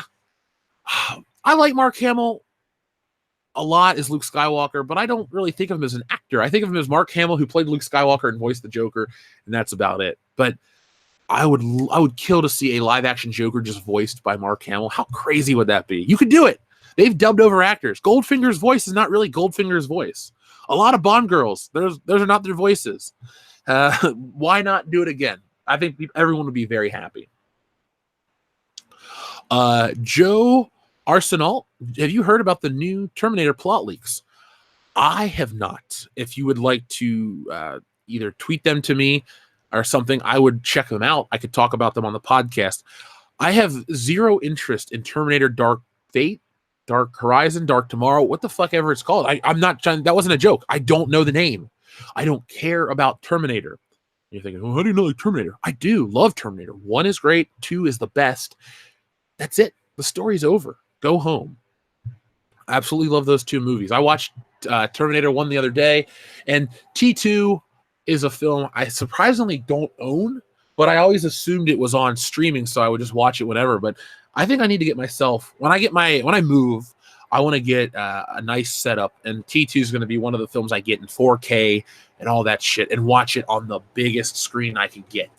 T2 deserves that respect. I have no interest in this new film. I will read plot leaks. I want to laugh at it. I don't think it's going to be a hit. I think people put a lot of credit to James Cameron, which is nice, but he's not directing this film. He's only producing. And, well, we'll see what happens.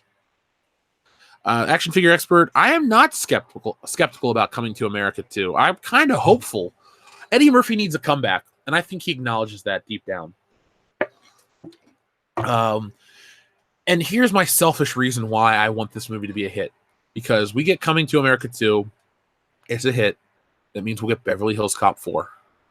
That is my most desired film, because Beverly Hills Cop 3 sucks, and Axel Foley goes out like a punk. He dies on a beach, Halo Reach style. I want Axel Foley to get the proper send-off, the Indiana Jones and the Last Crusade send-off. Have him ride off into the sunset in his crappy blue Chevy Nova with, having saved the day one last time. Plus, it would be so cool to hear that theme, coming from a movie theater.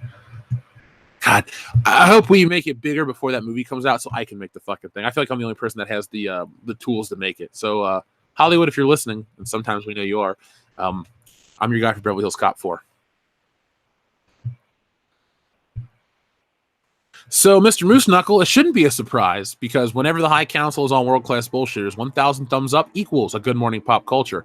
And that is where we are right now, folks. So, we've blown past it. We're enjoying our good morning pop culture. I got about a whole cup and another third of Dunkin' Donuts dark roast, because I was like, I need to eat something this morning. So that's what I did, and I'm enjoying my coffee, and we're having a fun time. Is that Drunk 3PO in the chat? Shout out to that guy.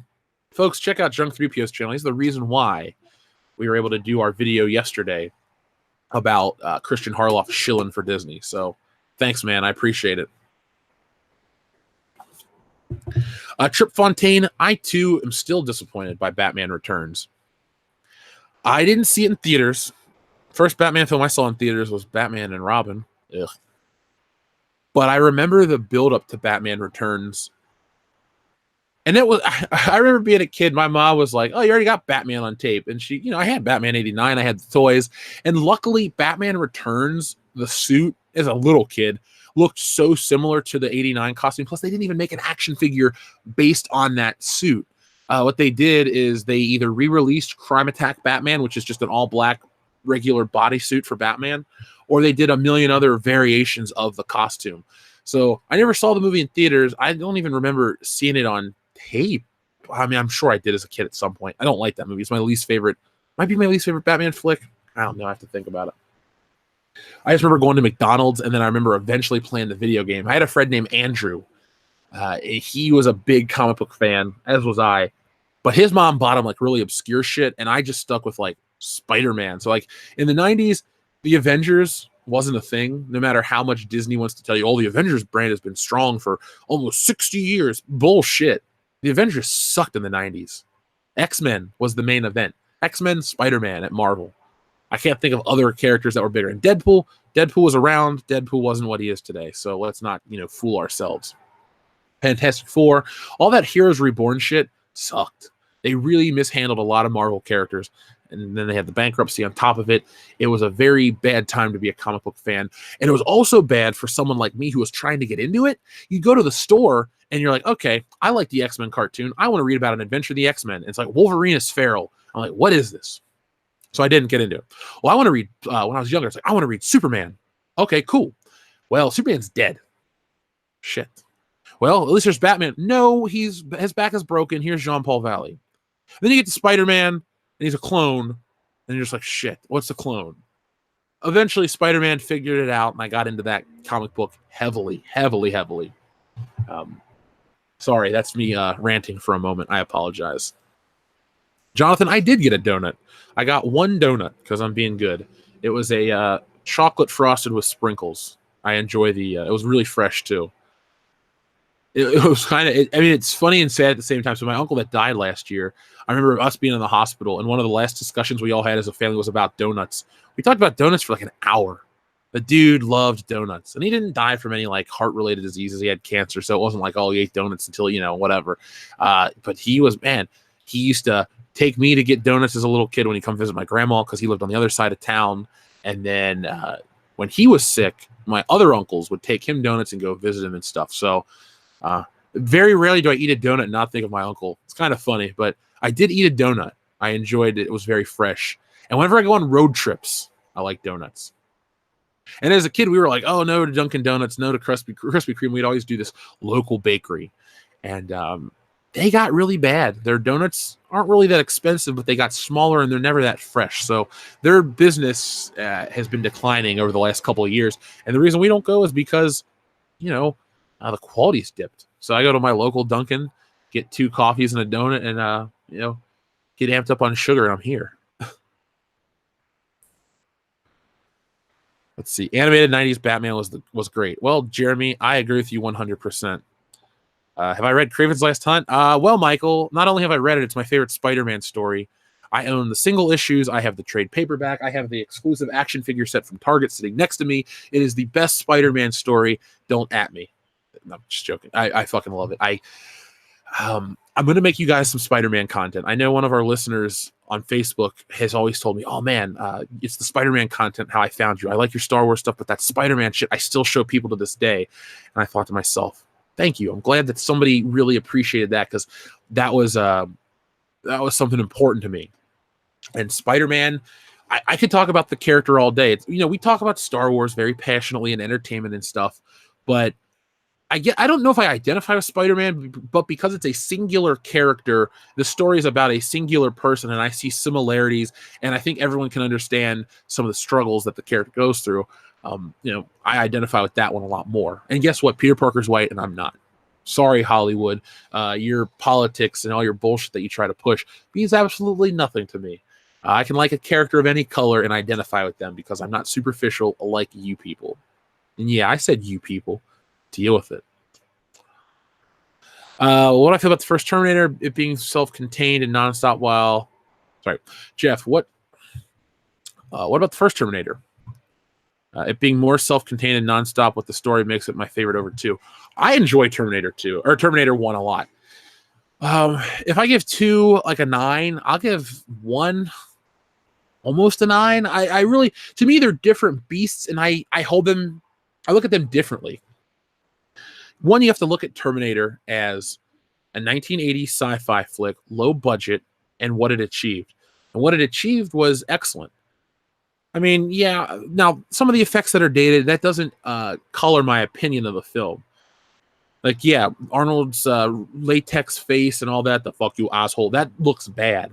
But it doesn't make me dislike the film. Same with T2. Some of the effects are whatever, but it's still a great movie.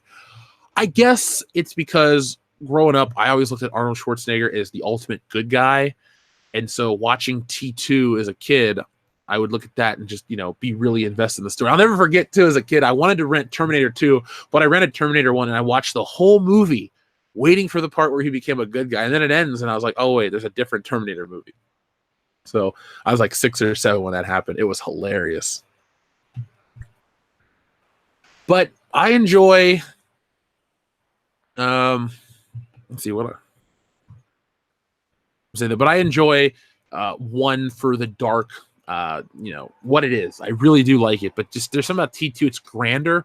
I think I prefer, though, the music from T1, that Brad Fidel. I have the Terminator theme on my phone, the original one. That's so much better than the big grand one from Terminator 2.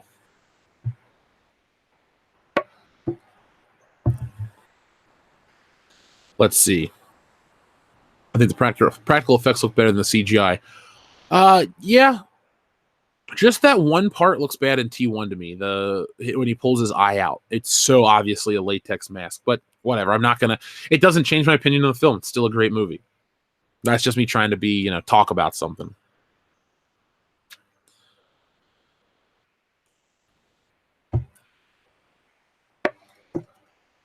Let's see. I'm glad we got a moderator in the chat. I guess some shit's going down. Let's see.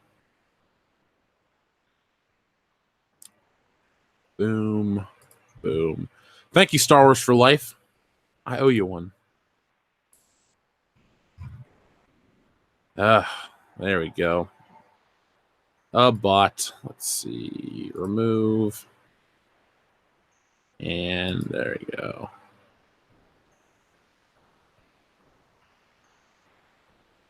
All right. Thank you. Get him, Rufus. Right. Need RoboCop talk. Could the new one be good? I think RoboCop's over. It's not. RoboCop is not like Terminator, where it's a vehicle for an actor. It's this big thing. RoboCop is commentary, satire at times on consumerism. It's overtly violent, intentionally. There's a lot of stuff that goes on with RoboCop. The remake wasn't the worst thing I've ever seen, but it wasn't good. I just think RoboCop would be best be left alone, especially with they tried to make it modernized, but what else can you do? Like, there's really nothing to say about RoboCop. If you're gonna make that, was it Neil Blomkamp is trying to make a RoboCop based off the original ones or a continuation? I could buy into that. You could make it interesting about the obsolescence of RoboCop and today's technology, or with today's technology. That'd be interesting. Well, RoboCop took place in the future, so it doesn't matter. I wanted to actually make a point about the Twilight Zone, or make a parallel between the Twilight Zone and Christian Harloff yesterday. Let's see. Move.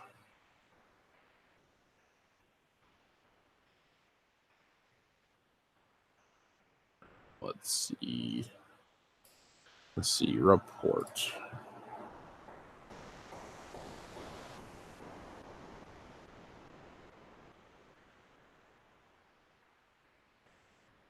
Boom. Like shooting fish in a barrel.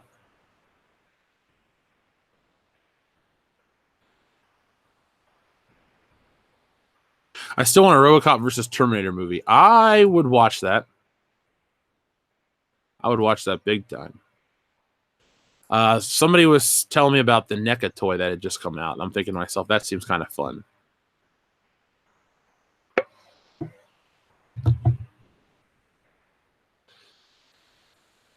Yeah, the bots. Fuck them.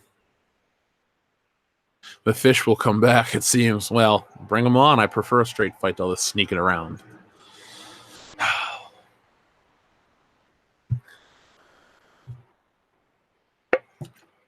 The Joker movie plot got leaked. Somebody send me the leak. Folks, just tweet me all these leaks to movies. I'd like to read them for fun. I could use some fun. I would definitely be interested in that. I'm going to see the Joker film. The trailer interests me. I will give Joaquin Phoenix a chance, or whatever his actual name is. But I like him. I like what I saw enough. It's got to be better than Jared Leto, right? Well, I keep telling myself that. Hopefully it comes true one day. One day. Sure, just send me those leaks over Twitter. The Spider-Man movie, it's weird. Like with Avengers, I didn't want to know a damn thing. With the next wave, it's like, I'm not invested anymore. Kevithar113, it's in the chat. Shout out to that dude. Kevithar, you're awesome. Am I skipping episode 9? No, I'm going to see episode 9 for the channel. I kind of have to. We saw 7 and 8 for the channel. And Who We Are, a lot of people are going to be wanting to listen to that show. And with world-class bullshitters, we're actually making our Star Wars episode 9 coverage an event. You can skip the movie. Like, you could skip Star Wars Celebration and come hang out with us in Chicago. A lot of people did. You can skip episode 9 and get involved with us because we're going to be live streaming. The guys are going to come to town for this movie. We're renting an Airbnb. We're going to get together. We're going to go to a dinner. We're going to go see this movie, and then we're going to live stream the show, our faces on camera. And you don't want to miss out on our review of Star Wars Episode 9. You don't. You could come watch it live. We will invite other YouTubers to get involved. It is going to be the biggest way to close out the year possibly. So, I saw all these F's in the chat. I was like, who died? Oh, if you're passing on episode 9. Let's see. Are you a fan of Nightmare on Elm Street 3? Lord Moon, not only am I a fan, I consider it tied for the best of the Nightmare on Elm Street franchise. That and the original film are fantastic. I don't know how anyone could hate Dream Warriors. It's got a kick-ass theme song. It's fun. It's funny. It's gory. It's what a horror film in the 80s should be to me. Not mean-spirited. It's violent, but it's not a dark film or just a nihilistic look at horror. Plus, the characters aren't stupid. I'm glad you guys like my idea for episode 9. The Fandom Menace really is like just a fun place to be for fans. Like, if you notice when you watch the videos, that's what I say, get involved in the community, make friends. A lot of people, I'm almost positive a couple has met in our Facebook chat. So, I mean, and they're both members of the channel and stuff like that. You know who you are. I'm not going to put your names out there to embarrass you, but I'm almost positive they met over Facebook through the show and now are together, and they're in different countries. So, I mean, the Fandom Menace really is like the antithesis of everything these people in the Access media say about us. All we do is make you guys look bad because we show how disingenuous you people are. That's all I can say.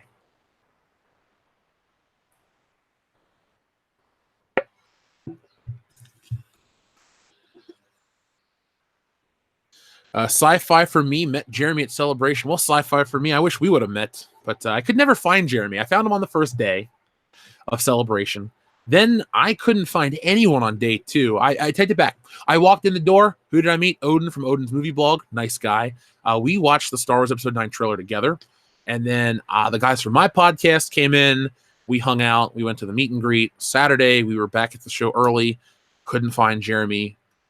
Sunday, we got snowed in. Monday, we didn't see Jeremy either.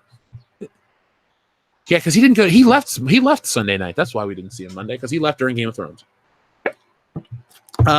Mazamonti, thank you very much. I was lucky enough to love Terminator plus Alien, to see all the sequels that were better than the originals. Hollywood is murdering itself.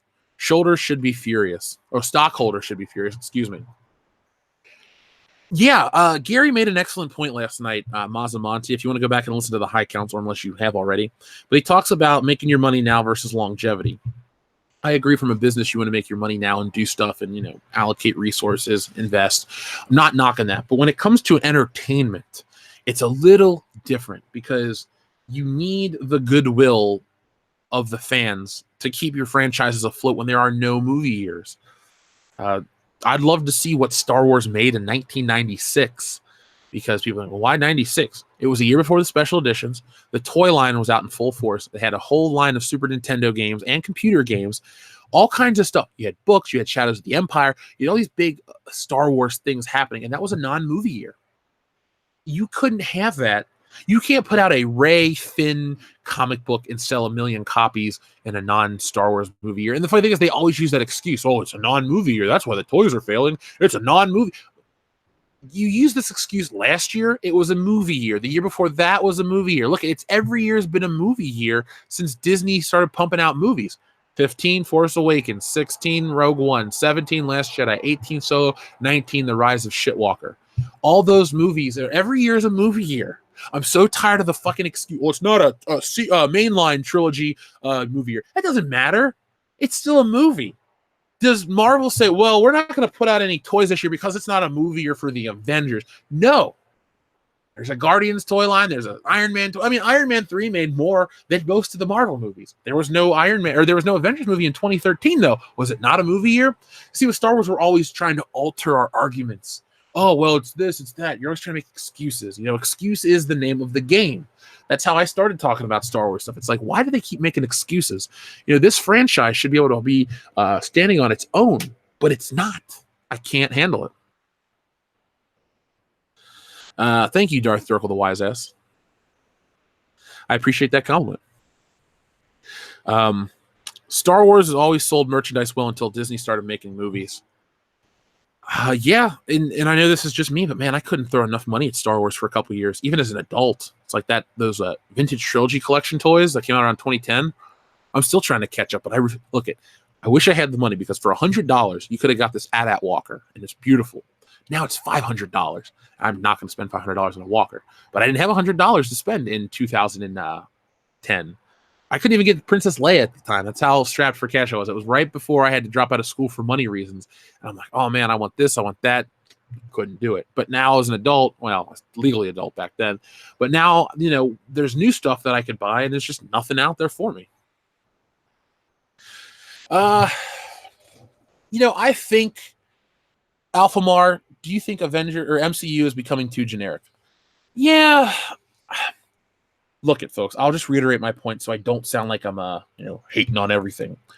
I enjoyed the ride for the Avengers, but every once in a while, you gotta just let it go, and that's not a Frozen reference.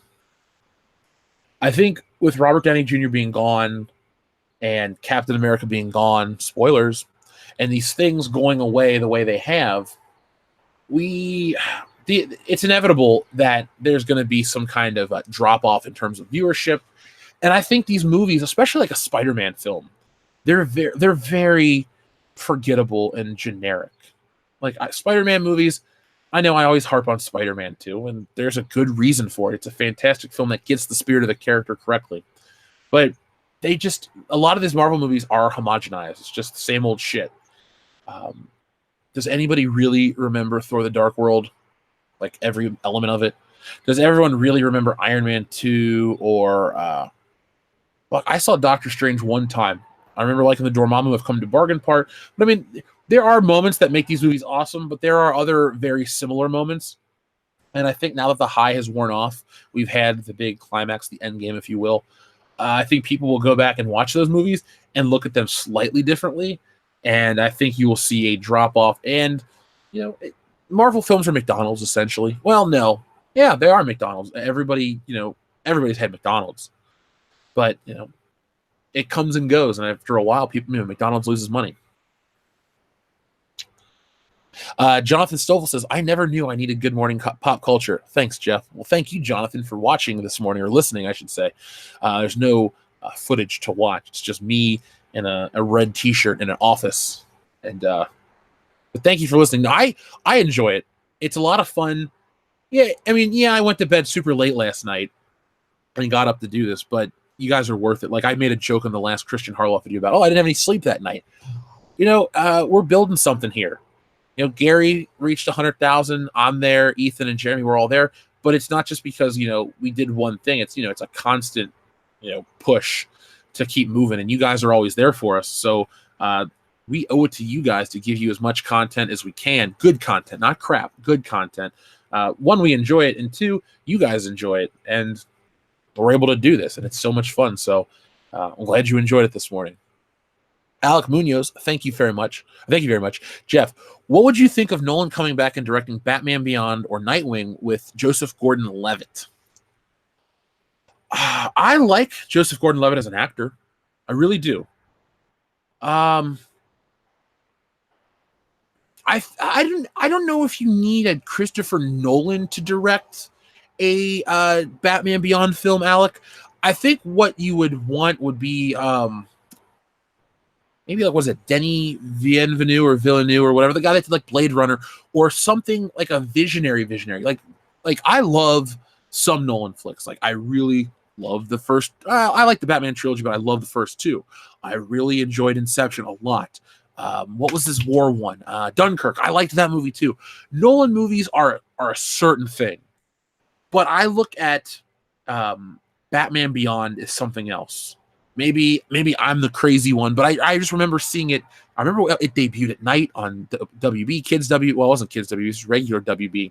And there's something inherently different about Batman Beyond. And I don't know if it needs to be very techie, very science fiction-y. It needs to look like a Black Mirror, but play out like a classic film. Does it make sense?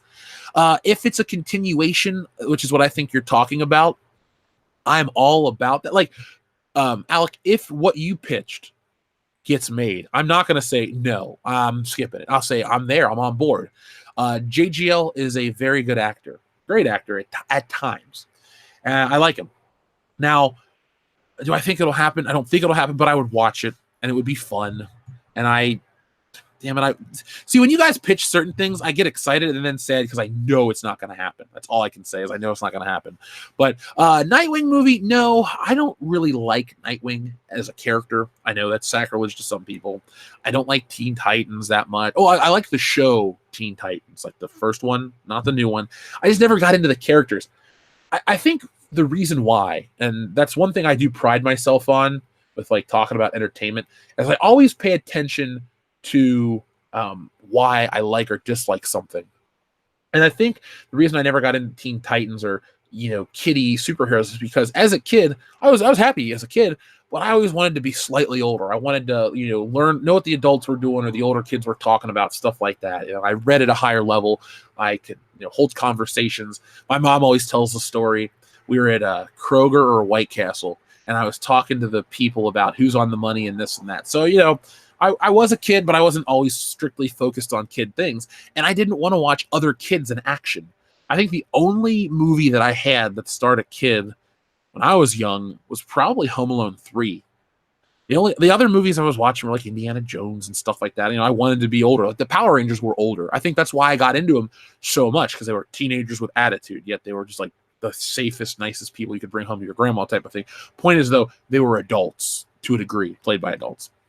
And that is why the Nightwing character doesn't do anything wrong. I know he's an adult character, but to me, he's still Robin, the boy wonder.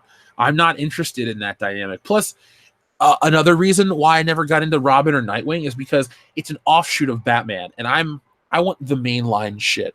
I want Coca-Cola. I don't want orange vanilla Coca-Cola. That's Nightwing. Even though orange vanilla Coke's decent, like I think Nightwing is a decent character, I don't get into it as much. But if you do a Batman Beyond movie, consider me there day one. You announce that movie and pre-orders are on sale now, I'll buy 2 tickets just in case I want to take somebody or I want an extra seat to lay out. That's what I like about going to see movies days later is I'll get seats in the very back of the theater and I'll just lay across the seats. I'll be comfortable. I'll admit it. I'll drink my drink, eat some snacks, and really enjoy myself.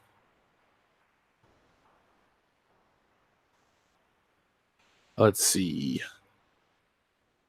Where are we at? There's Drunk 3PO. Yeah, folks, check him out. Makes good stuff. I will be on Mary Mayhem's 1,000 subscriber special. She's waiting to hit it. She's only like 13 away. So if you wouldn't mind doing me a favor, check out the Mary Mayhem channel. Star Wars for Life, if you could, please share the link. I would love for everyone to go subscribe to her because she was on the Black Angus 1,000 subscriber special. And she's like, Jeff, I'm a fan. When I hit 1,000, would you join me? And I said, of course. So she has it scheduled for June 14th, which is next Friday at 9 p.m.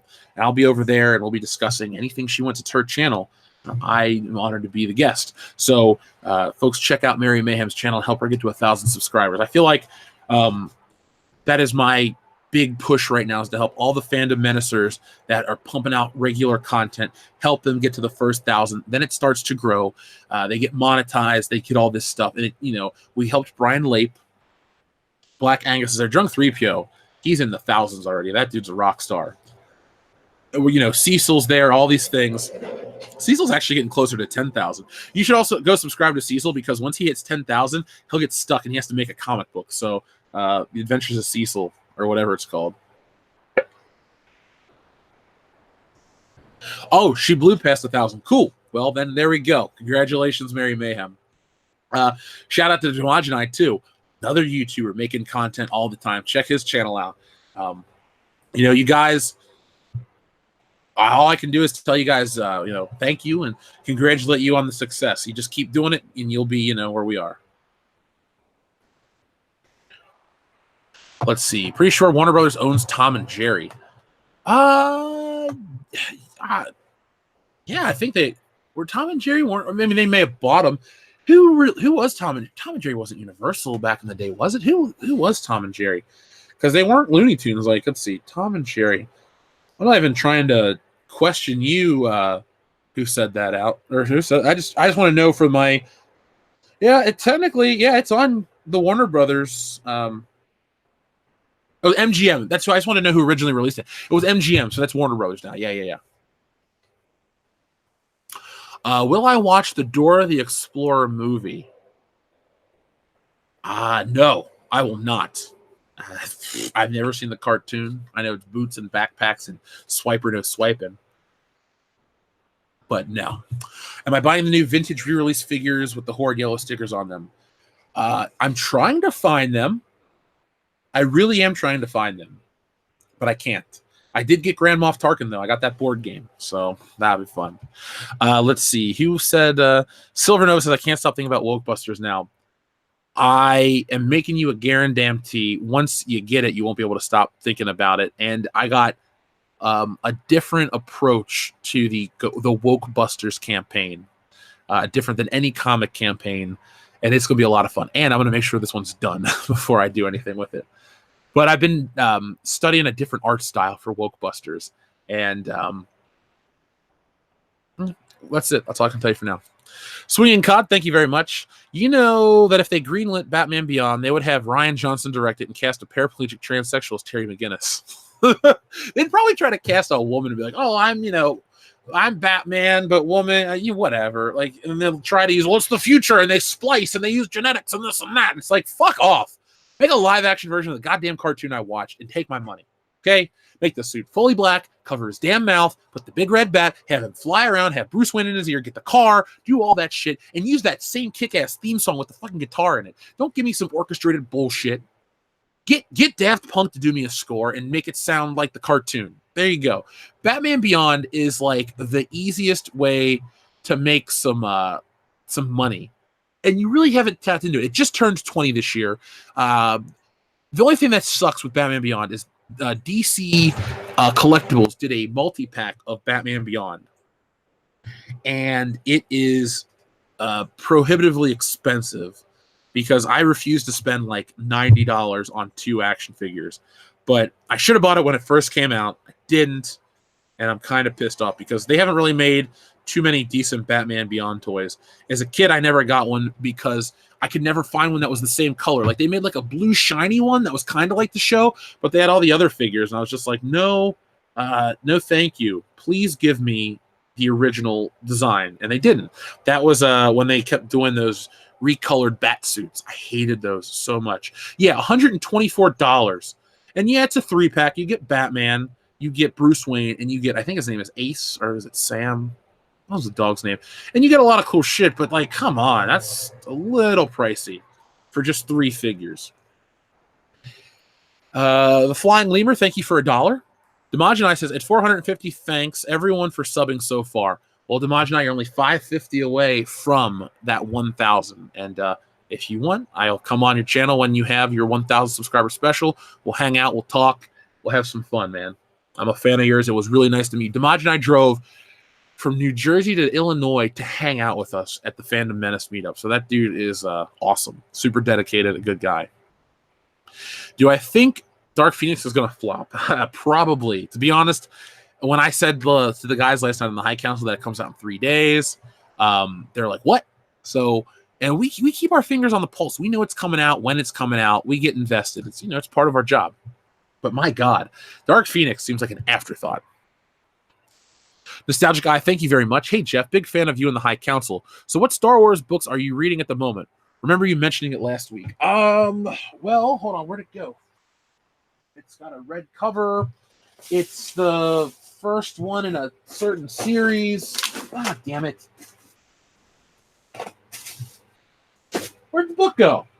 I am notoriously disorganized. Well, just right now, at least. Other shit's on track.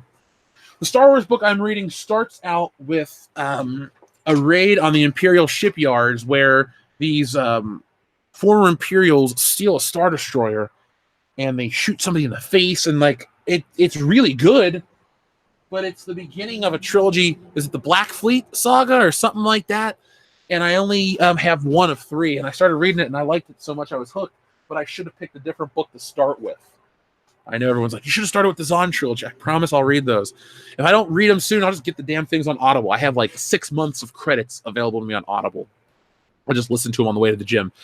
I'll stop listening to my true crime podcast, which it's funny. I always considered myself me, and I like stuff from when I was a kid and as an adult, but I listen to these like grown up, like really morbid podcasts, and I'm so hooked. Like this one called Crime Junkie. I can't stop listening to it. Like they're talking about these terrible things, and I'm just like, oh my God, I wonder if they're going to catch this killer.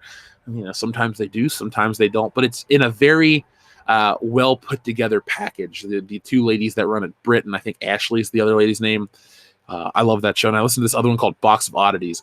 I almost wish I could do a podcast with just one single person for the sake of that, because there's such good well, not repartee. Well, maybe that would be the right word I want to use. But rapport. They come off, they play off each other so incredibly well, and I'd love to just have those kind of conversations and tell each other stories. Maybe I'll try to find time for somebody out there. If you're a podcaster, well, hit me up. But Nostalgic Guy, thank you very much. I like your icon a lot, actually. If you can tell me how you made that, let me know, because I'd really like to do something like that for our t-shirts soon. And I'm looking forward to launching those, because like I said on the High Council last night, I'd have my mom work for me. I know you're thinking, oh, your mom worked for you. That's weird. No, but yeah, she's going to be the one that's making all the stuff, and she's got an eye for detail second to none. So don't worry, folks. She'll be in good hands with Mother Hicks around. The Rookie Critic says, morning, Jeff. Finally caught a good morning pop culture. Well, good morning to you, the Rookie Critic. And I got your message, so I will take care of what you requested well before the due date. I think I might actually have Phil help me film it. So thank you, Rookie Critic, and I hope you're enjoying Good Morning Pop Culture. Hope everyone's enjoying it. Hit a thumbs up if you're enjoying it, and hit a flex emoji if you're liking it. Let's see. Trevor RN says, I have the collector's edition DVD box set. I hope you mean Batman Beyond, so I can talk about it more. I'm going to guess that's what you mean. I don't own Batman Beyond on DVD. I should. I have Batman the Animated Series on Blu-ray, thanks to our friend, I think his name's Jonathan. Yeah, right? God, I know he used to listen every day. But he sent me, he's like, you got to get Batman the Animated Series. He sent me the super chat to get it. And it's right here. I'm literally touching it right now. And I want to watch the other one. I have the DC streaming service, though. I can watch Batman Beyond anytime I want. It's a damn fine show. Damn fine show. Ham Sandwich says, I'm a new channel, finishing an epic animated short starring all Fandom Menace YouTubers called Rian Johnson Destroyed Something Beautiful. Please subscribe. All right, well, I'll subscribe because I like your name, Ham Sandwich, first off. And I want to see the animated version of me. It's my dream in life to be a action figure. But you know what? To be in an animated thing is really pretty awesome, too. So Ham Sandwich, there we go.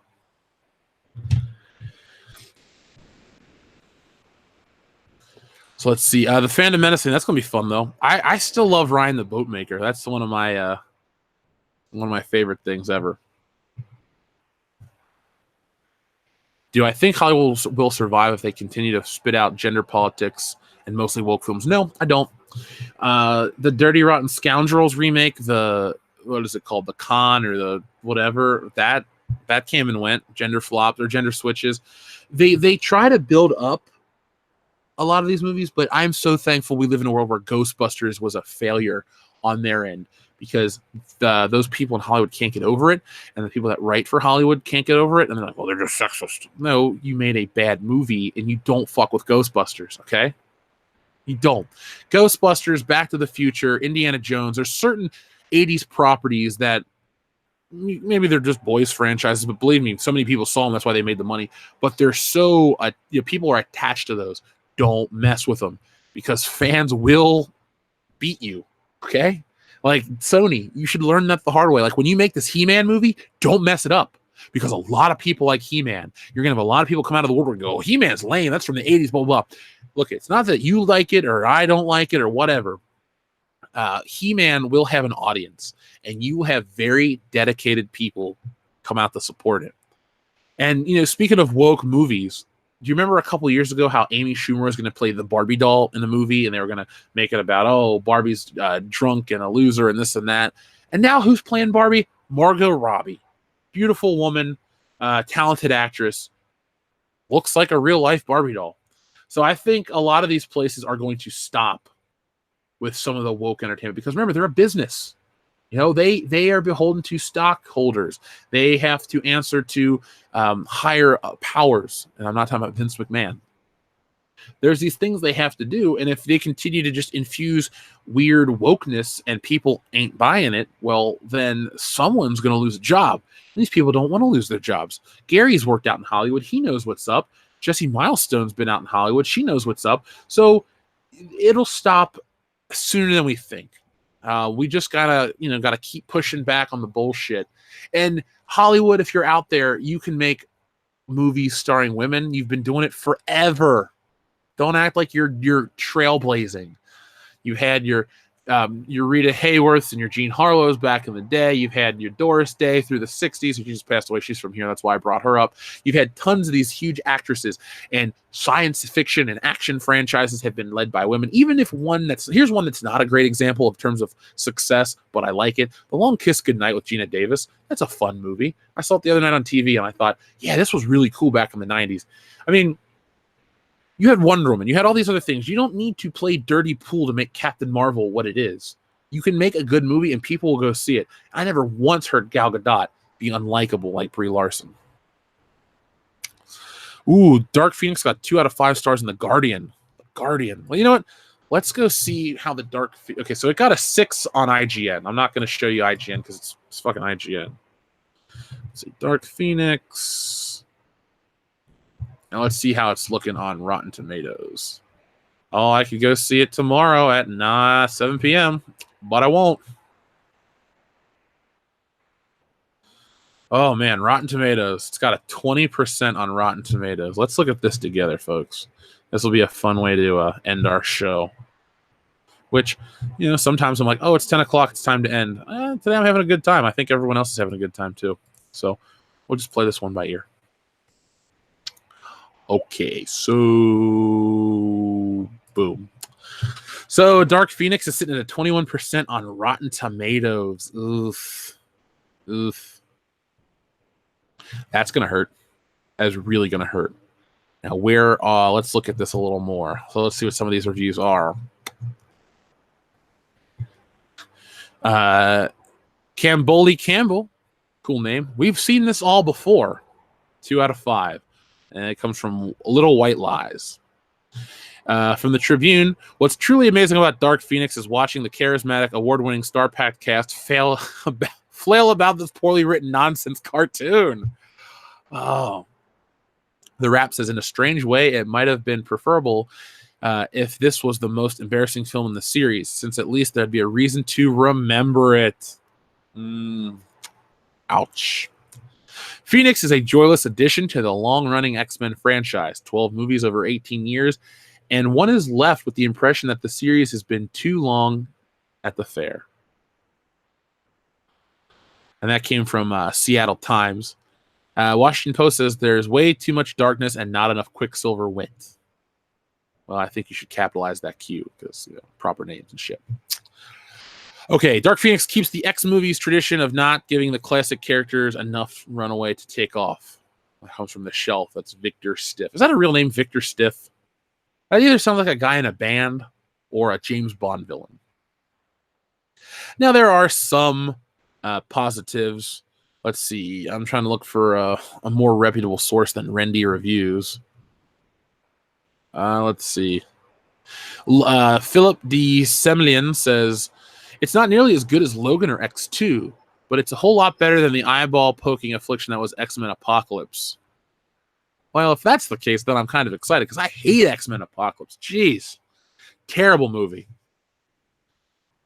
Let's see. Business Insider says, when your superhero movie hinges on a finale set on a train, you kind of know you're doomed. Oh, man, we saw the finale on the trailer then. Man, 7 pages of this shit. No bots, I hope. Ooh, verified audience. No verified audience for Dark Phoenix. You're fucking right. I hate this website. Anyway, it's not looking too pretty for this movie. 4 out of 10, 2.5. 2.5 out of 10. Ouch. 1.5 out of 4.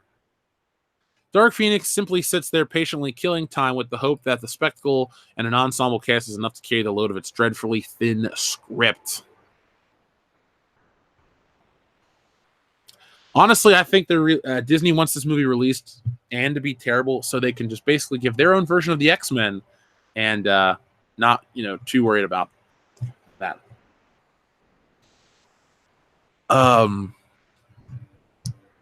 Let's see. Anthony Mata says, Jeff, you should do Good Morning Murder Files. Ooh, that'd be fun.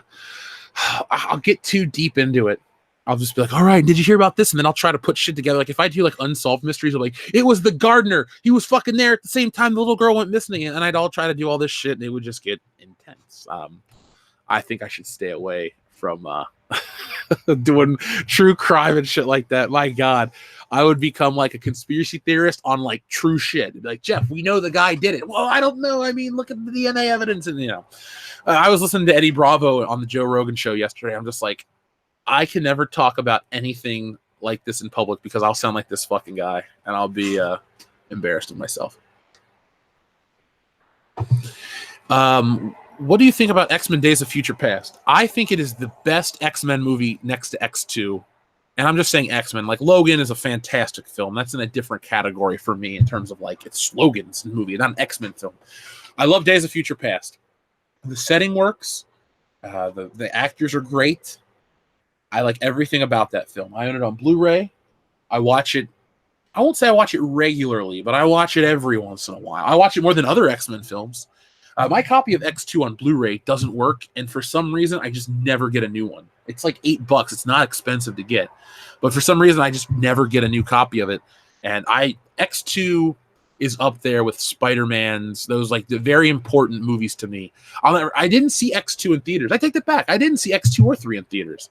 I saw all the Spider-Man flicks, but I remember a kid across the street had X2 on DVD. He's like, we can borrow it, and you can borrow it and you can watch it. And I watched it, and he wanted to watch it with me because he loves the movie. And I looked over, and I'm like, this is fantastic. And I was hooked. And this was right before X3 came out, actually. So, big fan of that movie. And then Days of Future Past. Grand Inquisitor says, Dark Phoenix should have been aborted. But we talked about that in greater detail over on our After Hours podcast over on Patreon. And, I like to keep the politics off. So Dark Inquisitor, believe me, I'm not mad at what you said. I actually like the joke.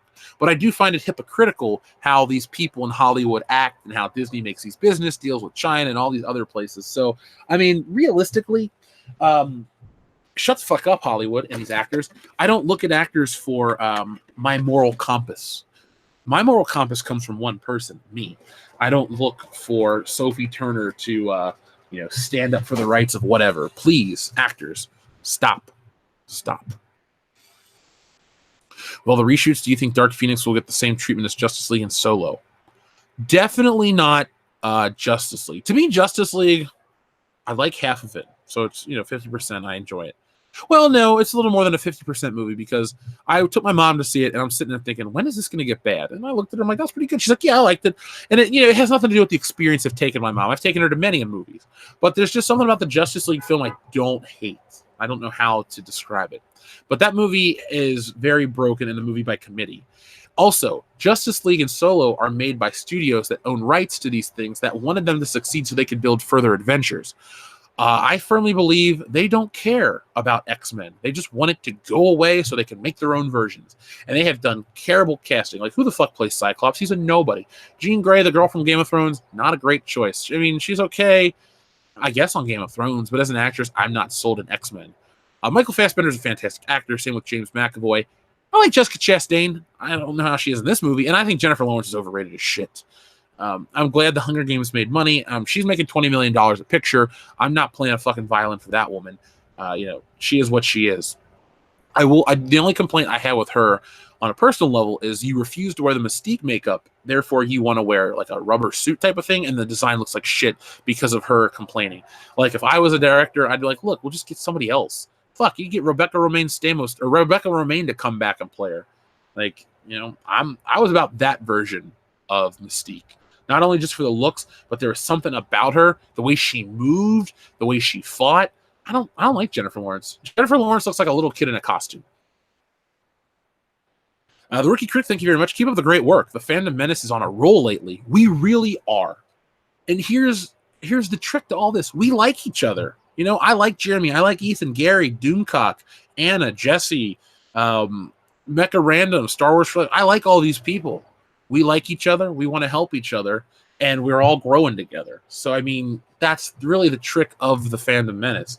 You just got to respect and like each other. And we do.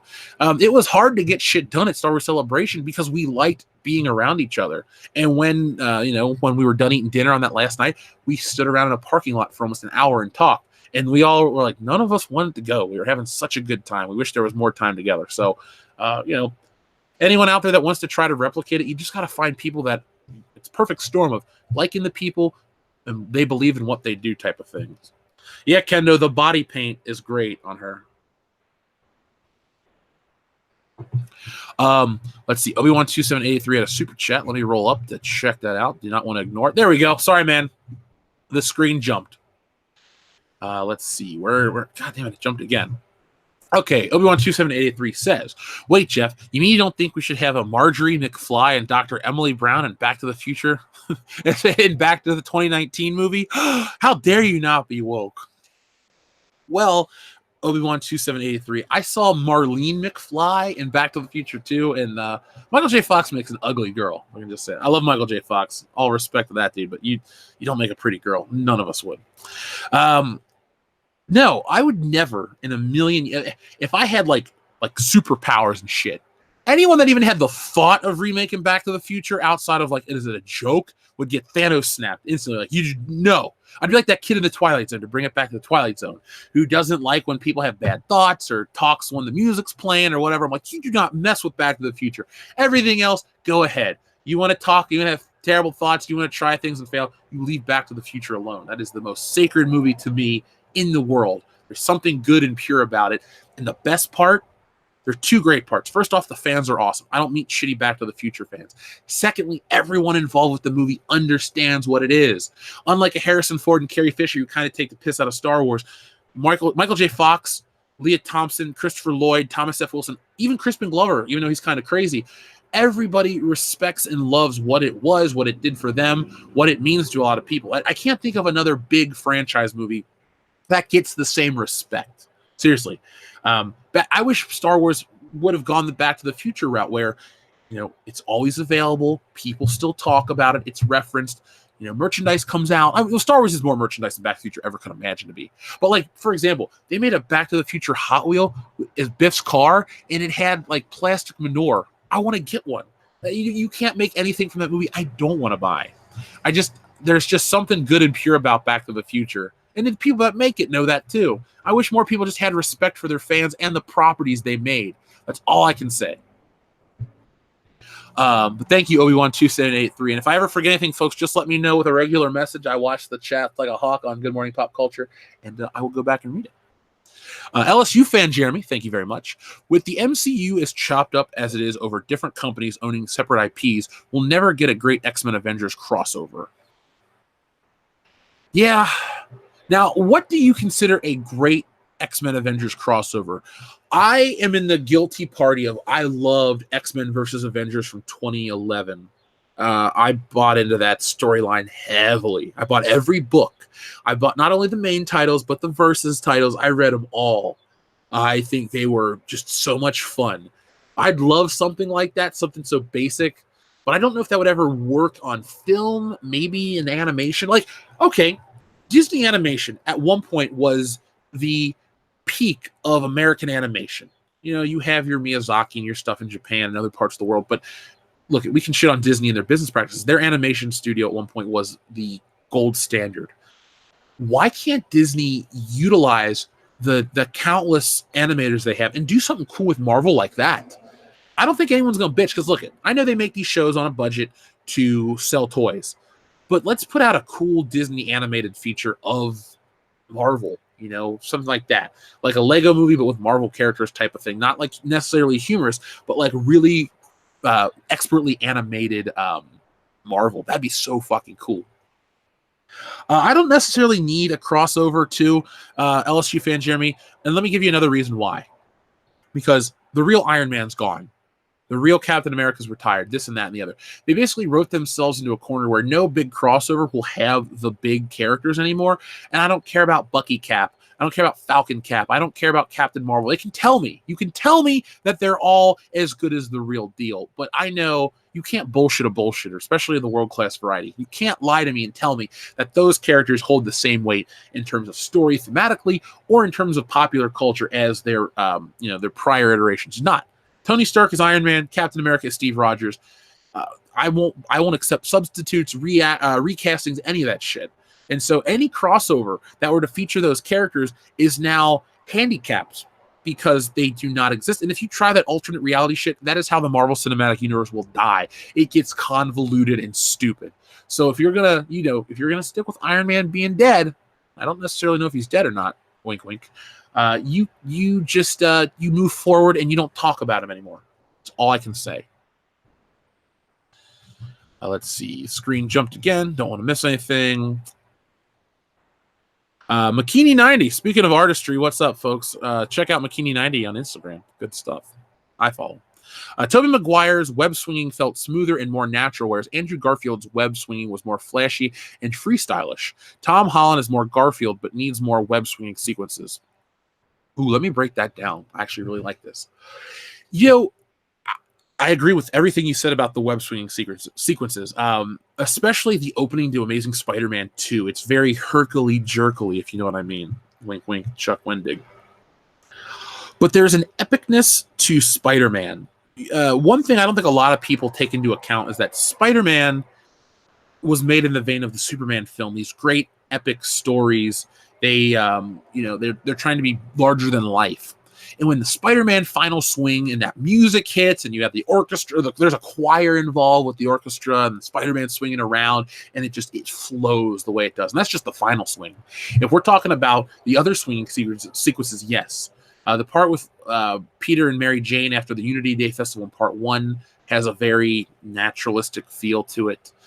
My favorite web swinging sequence in all of the films comes from part 2, right after Spider-Man had left the party where Mary Jane and John Jameson got engaged, and you just see him swing, and there's like a softness to like his lenses, like he was crying type of thing, and it just looks so cool. And he goes to shoot, and his webs won't come out, and he falls and he hits the ground. I love that moment. I think that's very well done. Garfield's web swinging. Okay, another thing too. If you're a Spider-Man fan, you'll understand this analogy. The Sam Raimi films are classic John Romita, Stan Lee Spider-Man. The romantic nature, the costume design, the character choices, the motivations. If you like that era of Spider-Man and you actually know what that means, the Raimi movies mean a whole lot more to you because that's what Raimi was into. He's an old school Spider-Man fan. He was there fairly early on. I don't know if he's there from the beginning because I don't know how old he is, but he was there in the early days of Spider-Man. When you get to the Mark Webb directed, Avi Arad controlled Andrew Garfield's Spider-Man, it's a very Todd McFarlane-esque. We got to get this pose. We got to do that. It's just to make fucking money. Okay.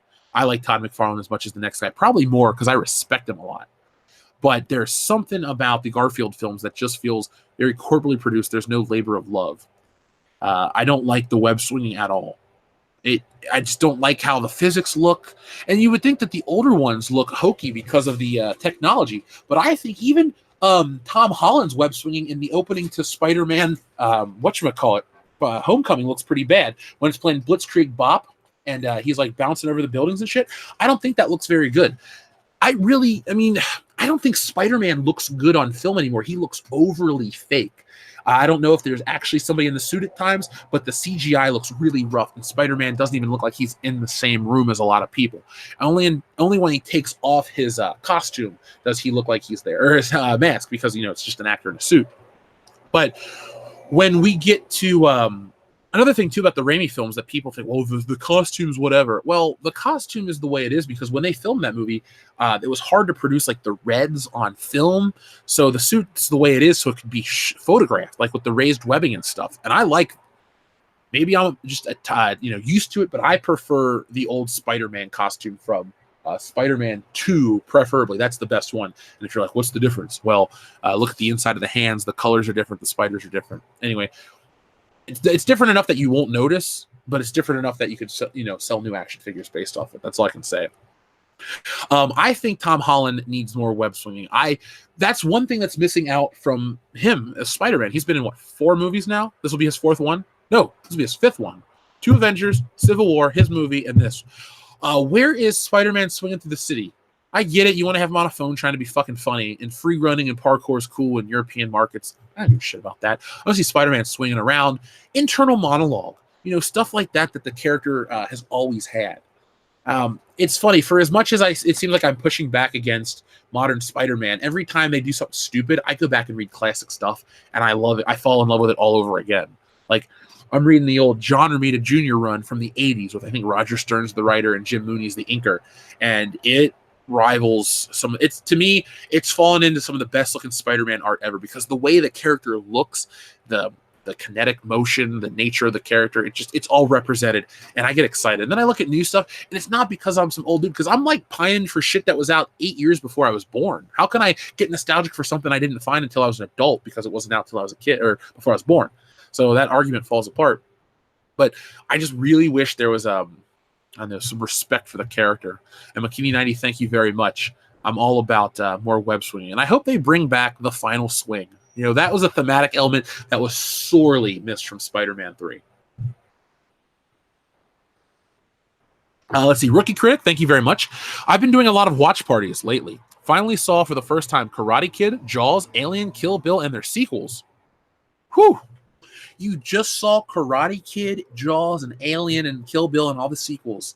Well, I want to know what you think about them. I'll tell you what I think. I love Karate Kid. Karate Kid is it's not a movie I really grew up with, but it's a movie I had seen as a kid and always kind of liked, but as an adult, I like it a lot. I probably watched Karate Kid on streaming more so than most movies. There's just something I like about thematically. It's fun. I like the way it's structured. It's kind of easily digestible, and Cobra Kai kicks ass. Jaws is a great movie. I'm afraid of sharks. That is sharks and fucking bears. If it's going to eat me, I'm not involved. I'm not afraid of dogs, cats, horses, all that other bullshit. But something about sharks, the vulnerability of being in the water or being eaten by some creature. I'm just not about that life. Alien, I saw Alien for the first time in the last calendar year. Liked it, prefer Aliens. Don't like the other ones, but it's a great movie. Actually, this thing I'm tapping right here is the Blu-ray disc. I was guilty of leaving it out of the case, so it's been sitting here. It's got dust on it for like the last couple of months. Kill Bill, not a fan. I love Tarantino movies, but Kill Bill is not one of the ones I dig too much. Let me know when you're doing a watch party. I can't commit to all these things and make all these promises that are going to fall through. If you catch me early enough, I can try to get involved with shit. But if you're ever having a watch party or something, let me know. I'd like to get involved. It would be nice to be on a YouTube stream that I don't have to be responsible for setting it up, having a timer, anything. Just I want to come on and talk about movies. So Rookie Critic, you know how to message me over on Twitter, and let's make something happen. Obi-Wan 27883, thank you very much. I saw Godzilla last night. I didn't hate it. I even had a good time at moments. Definitely some distracting parts, and certain things seemed to happen because plot. Plot armor seemed to be plentiful. So, from what I'm hearing from listeners in the fandom menace, it's okay. I mean, we had Jeremy who didn't like it. Obi-Wan 27883 who thinks it's okay, doesn't hate it, and then we had a gentleman earlier who really enjoyed it and saw it 4 times. Like I said, though, I'm still gonna see it. I'm gonna give it my money. Godzilla near and dear to my heart. But as you know, I'm not afraid to critique something I like. I think critiquing something you like is a sign that you truly like it because you hold it to a high standard. It's not like you're being Simon Cowell. It's more like I don't want to say Paul Abdul because that show sucked, but you get the point I'm trying to make. But I want to watch it in Obi-Wan 2783. I'll talk about it when I do see it. I'm looking forward to, it's Godzilla. It's going to be fun. I want to hear that big, that horn, that sound effect, and all that cool stuff.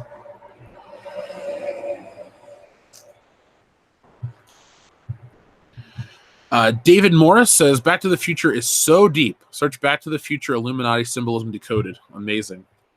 I'll look into it for fun. I'll look into it for a lot of fun. The only thing that sucks about Back to the Future is when you watch the documentaries, Kathleen Kennedy pops up. That's all I can say. But Obi-Wan 2783, I really wish I could watch Godzilla right now and have a discussion with you guys. Like, I can't. Let's see. I think the Tom Holland Spider-Man is one-dimensional.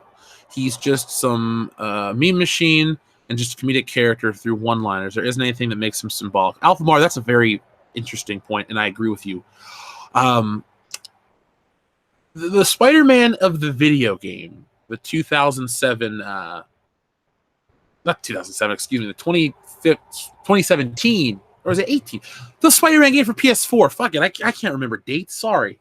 I'm looking at a clock. I'm just going, anyway. That Spider-Man game to me is the nicest blend of comedy and I guess it would be pathos, ethos, logos. Well, no, logos is logic, but that the heaviness of Spider-Man.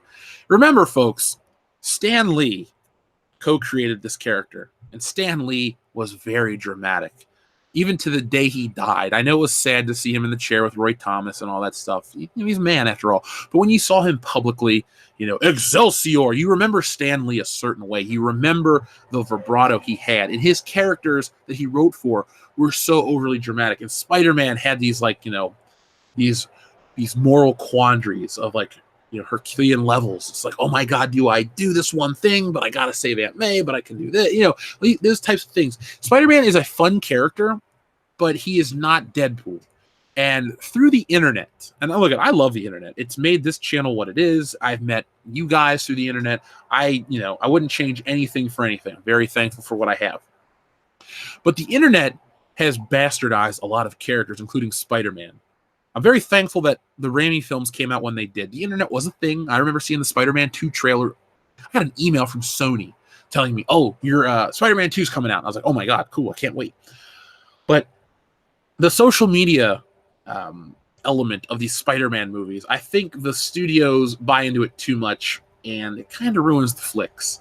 There's no heaviness. I don't need Christ imagery for Spider-Man, but I need to feel something. All I feel when I watch Tom Holland's Spider-Man films is that he's going to get away and live to fight another day. There's no danger. Oh, something fell on him. Oh, well, he'll get out because he's going to be in the next Avengers and stuff like that. And you knew they would make more Spider-Man movies and shit, but they put him through the ringer. Like in the first one of the most epic and serious and brutal superhero fights is from the first Spider-Man movie when he gets his face blown up by the pumpkin bomb and the Green Goblin kicks the shit out of him. And then he has that moment, that rise, he comes back. I have a father, his name is Ben Parker, and he beats the shit out of the Green Goblin and ends up winning the fight. Epic moment.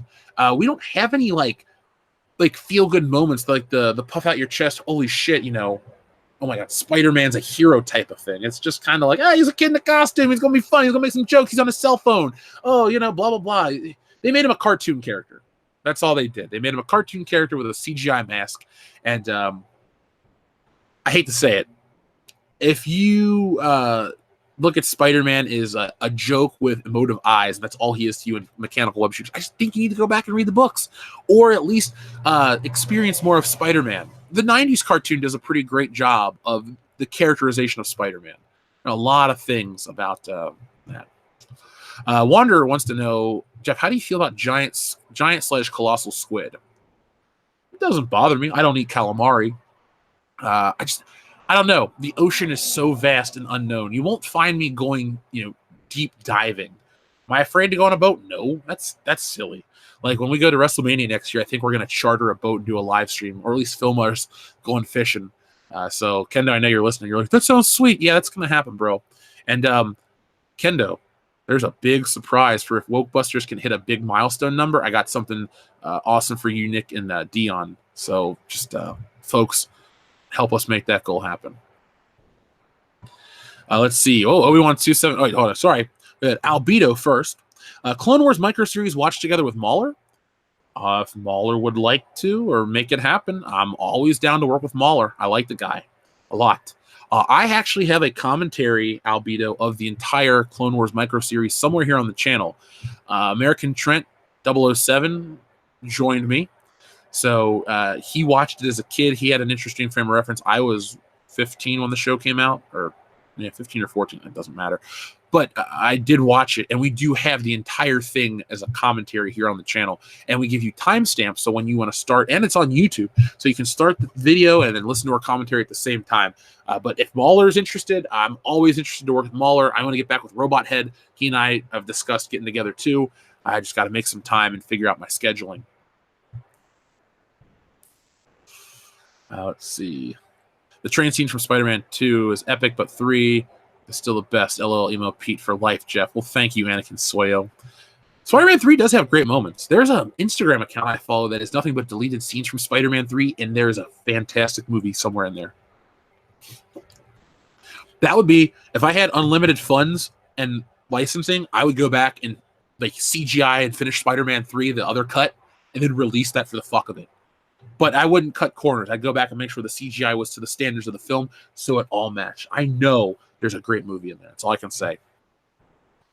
Let's see. Obi-Wan 2783, thank you very, very much again. Jeff, there's a moment in Godzilla movie that I was like, Godzilla should have led with this. When you watch it, see if you notice it too.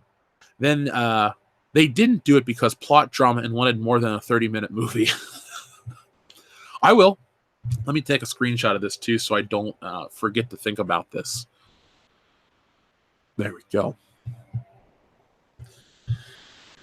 I'm trying to consume a lot of the Godzilla stuff out there, Obi-Wan, especially like I gave him a shout out last night on the show, but Midnight's Edge review of the Godzilla legacy. They start with the beginning and they move through the new film that's about to be out or is out now.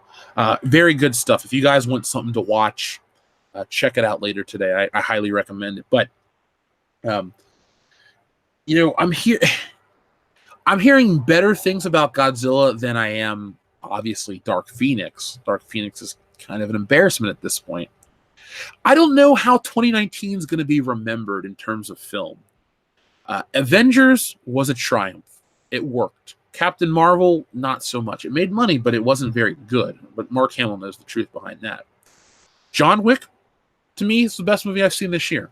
It was everything I wanted it to be, and more than I thought I needed it to be. You know what I'm saying? Like, it was everything I needed it to be and more than I knew I wanted it to be. It was fantastic.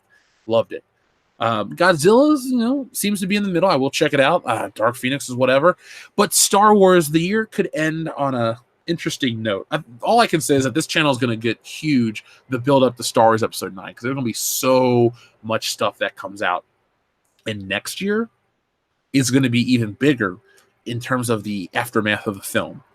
Because the Phantom Menace isn't just going to evaporate after Star Wars Episode 9. That's what people think, and that's not the case. We love what we do, and you guys love what we do, so we're just going to keep on doing it. But Episode 9, but 2019 in general, it looks like it's going to be the year of big movies that didn't. Detective Pikachu was not a flop. I thought Detective Pikachu was going to come out and dethrone Avengers and make $500 million. I was wrong. I didn't think I said it publicly, but I just thought in my mind, man, Detective Pikachu's going to be the shit. Godzilla is underperforming. Hell, Disney's not immune to it either. Dumbo was a failure.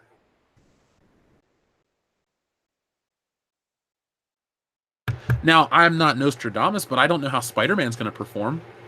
Ant-Man and the Wasp wasn't, this huge hit after. I mean, it wasn't a failure at all by any means. But Ant-Man and the Wasp came and went. Maybe it was because of what the characters are. But like I said, I think a lot of people are over Avengers, and it'll be interesting to see how they come back with Spider-Man. But Obi-Wan 2783, I will definitely get back with you when I see the movie, and we'll talk in greater detail. If Dion has seen it, and Kendo won't be on the show because he's going to I guess the Blues are in some big playoffs or the finals or whatever. His hockey team is kicking ass. I guess it's the Stanley Cup, right? I don't know sports. Point is, he will not be on the show tonight because he's going to something, which is cool. And Nick and Dion may have seen Godzilla. So if you guys have questions for them on Godzilla, ask away. I'll refer you to them because we'll talk about it. Action Figure Expert says, say hi to your mom for me. I don't know if that's a Back to the Future reference or you actually want me to say hi to my mom, but I'll do both. I'm cool with that. She's always happy to hear about the channel. She always asks me how my stuff's going every day. She'll call me from work sometimes. How's your stuff going? Oh, Mom, it's great. She's like, oh, I'm so excited for you. And she's a good lady. Morning Deaf, or Deef, excuse me. Superfan Adam S. Superfan Adam Shawhan's in the chat, folks. It's now a party. Secret Rebel says, this Spider-Man is not Spider-Man. It's Peter Parker Spider-Man, having no secret identity, no consequences, killed it for me. Not liking this Spider-Man. I'm not going to see Far From Home. Don't. Remember, folks, you have to make up your own mind and all that stuff. But I think Secret Rebel, you make an interesting point about, the secret identity. It's not really Spider-Man. It's not. I wish Kevin Feige and crew wouldn't just try to replicate Iron Man. Spider-Man's not Iron Man, and Spider-Man's not going to make as much money as Iron Man movies because Iron Man's true to the character. Spider-Man's not true to the character. It's harder and harder for me to support new Spider-Man shit. Like, I'll admit I picked up this Japanese import figure, but I'm not buying Marvel comic books, and I'm not picking up, Spider-Man Far From Home merchandise. I will continue my trend of picking up a Spider-Man figure from every movie that exists. So I get the Marvel Legend, but that's about it. There's just something that the lack of a secret identity pisses me off. I mean, there's so much of the Spider-Man lore is literally him juggling his life.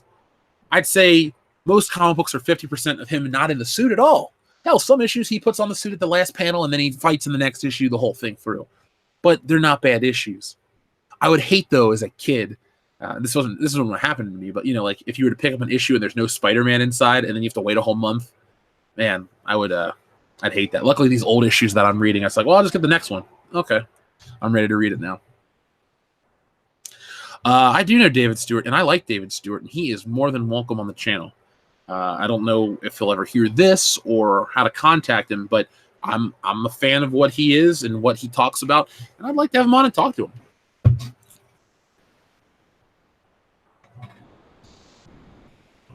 Okay, let's see where we're at. We chat jumped again. Sorry, folks. Admiral Tiberius, thank you very much. Good morning, Jeff. Good to see Good Morning Pop Culture. What do you think of the Bond 25 post I tagged you in? Is it a cursed movie? Admiral Tiberius, I do kind of think that if there is a greater force in the universe, it is telling James Bond 25 not to be. So, for those out there that don't know, there was an explosion on the Bond 25 set. Not the set, but at Pinewood Studios. And then before that, Daniel Craig broke his ankle or sprained his ankle, and the film is, kind of delayed. There's all kinds of stuff. There's a rumor that there's no script, that there's genetics involved, that Phoebe Waller-Bridge is just shit. There's all these things going on with Bond 25. Now, I would cover Bond 25 more if the views were there, but nobody seems to care about Bond on the channel. I put in, I made a James Bond video, same amount of effort, all that stuff, and nobody watched it, and I just thought, well, James Bond is not for this community, so that's fine. I'll talk about it here on shows. You can ask me questions. I'll always talk about James Bond. I don't think enough people care, being honest, not trying to be, a downer. But I do prefer, or I do think, though, that there's something out there that's telling us, like, don't make the movie. All I hope is that they don't kill James Bond. And that's it. Just don't kill the fucking guy. I don't think I could take, like, I tell this story and I'll tell it again. Dion and I went to go see Dark Knight Rises, and it's the part where he's flying the bomb out to sea. I look at Dion, I'm like, I don't know if I can handle Batman dying. And if I saw James Bond die in a movie, I don't think I can handle it. I would go dark on the channel for a couple days. I don't think I can do it. That's all I can say. That's all I can say. Oh, I will look up the Back to the Future symbolism decoded. That's something I could put on while I draw today. Because here's the thing about Back to the Future. You could just play the clip. I know exactly what I'm supposed to be looking at. Same with Star Wars. I was listening to the Battle of Yavin the other day. I was thinking to myself, this is the greatest piece of music ever to be in a film, because not only is it epic, I can tell you everything that's happening at every point, every instrument, what it means, what it's meant to represent. And the best part about that is when you have the big bang, it ends with silence. It's just like a little violin, like boom, and then the Death Star explodes. It's perfect. We're not getting into that. I'm sorry. Do you have any pre-movie TV show era Mego Spider-Man figures? Why does everyone forget Nicholas Hammond? Well, I do not have Amigo Spider-Man because they're kind of pricey. If I'm going to get one, I either want to get a new one or one that's in really good shape. And now there's two different Mego Spider-Man suits as well. There's one with the round pattern on its webbing or the straight one that's more accurate to the show. So I do need to get that. But Nicholas Hammond was on the TV series, not the movie. I know there is a compilation of Nicholas Hammond episodes packaged as a movie. I think it's called like Spider-Man Strikes Back or something like that, and it's released in foreign markets. So I did not forget that, but I meant like actual big budget released films, like real films. I do have Spider-Man from every film. I even have the Andrew Garfield costume action figures because, well, it's Spider-Man. But let's see, is there any kind of Spider-Man figure I don't have? I don't have one from the Future Foundation, which I would love. Those are just hard. They were hard to find, and I never saw one. Future Foundation is my third favorite suit. Loved it. It was white, and black, and cool and crazy. Couldn't get enough of it. Too bad it went away quickly. I do have the oldest Spider-Man figure I have is probably the 1990s, whatchamacallit, Toy Biz Marvel Universe figure. That's what I grew up with before the Spider-Man 94 cartoon. So that's my earliest Spider-Man figure.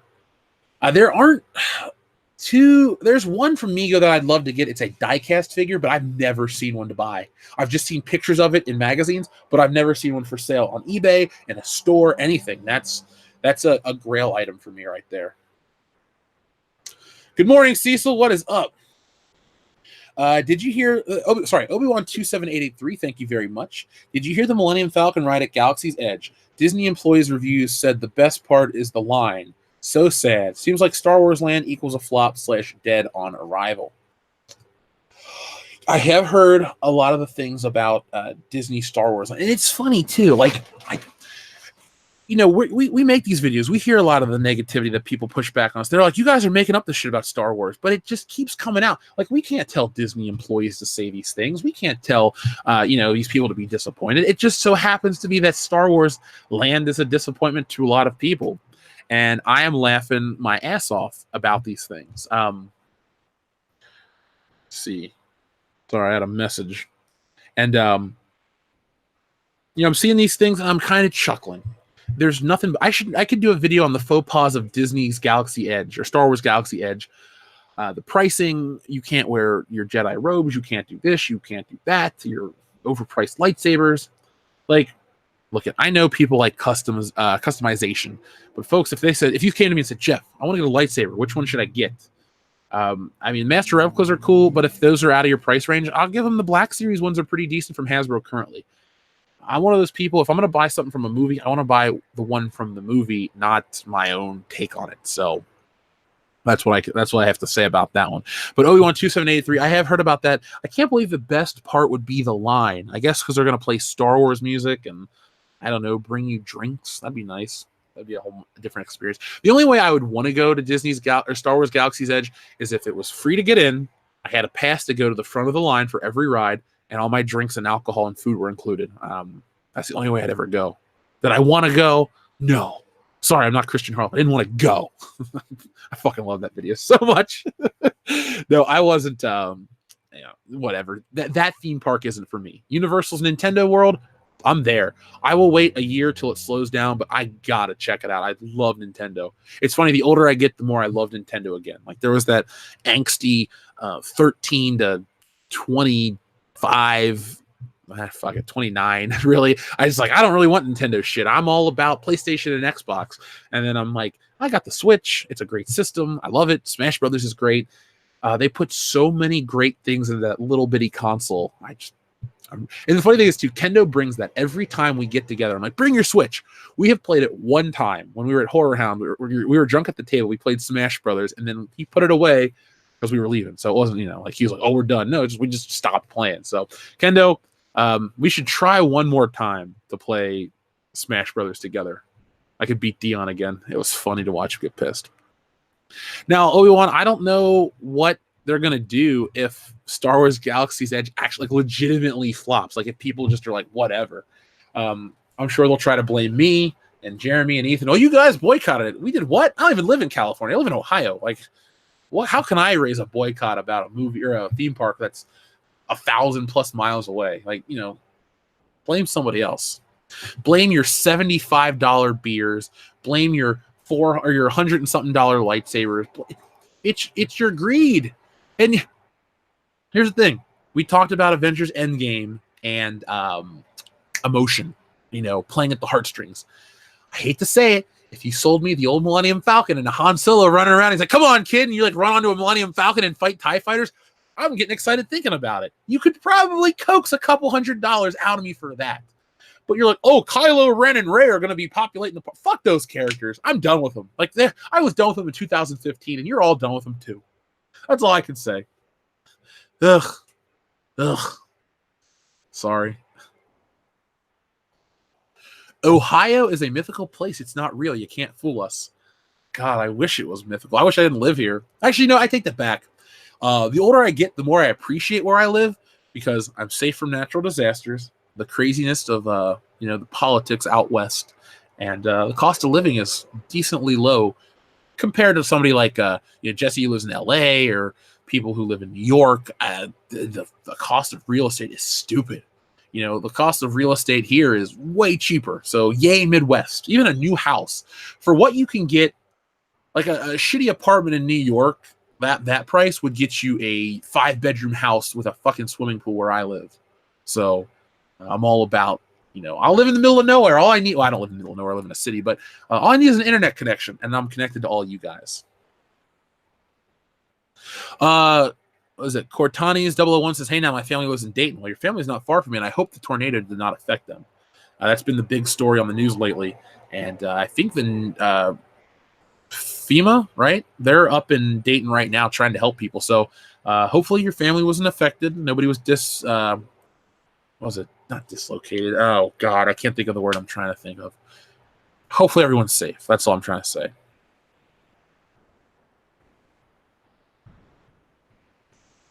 Let's see. What's better than Stranger Things? I like Stranger Things. I got a Lego calendar, not a Lego calendar, a Lego catalog in the mail, and there's a Stranger Things Lego set coming out, and I just was like, oh God. I didn't even realize it. I looked at the catalog and it said Netflix on the back. I'm like, oh, Stranger Things. And I see it, and it's Stranger Things. That's all I can say. Rules 1138. If the asking price for a home is $1.5 million, the house you can get around me for $1 million is ridiculous. We're talking, if you took $1 million Cincinnati home and you put it out west, we're talking like huge, like really big. $1 million home here is a big deal. $175,000 home is a nice habitable home for a family where I live. So now I don't really want to rush out from here. It's like I can do all this shit and just come travel to meet you guys. And just, I feel like I could do a world-class bullshitter store where everyone comes in the morning and hangs out. That'd be fucking crazy.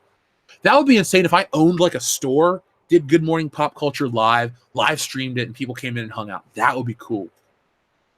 Shit, that would be really cool, actually. Carl Fenty Jr. says, I live in New York. Pricing is ridiculous. I was in New York, 2 months ago. God, that was 2 months. That was quick. And folks, the last couple of months of my life have just sipped on by. It's been busy. I love it, though. New York is a lot of fun. I like the culture. There's a lot of cultures there.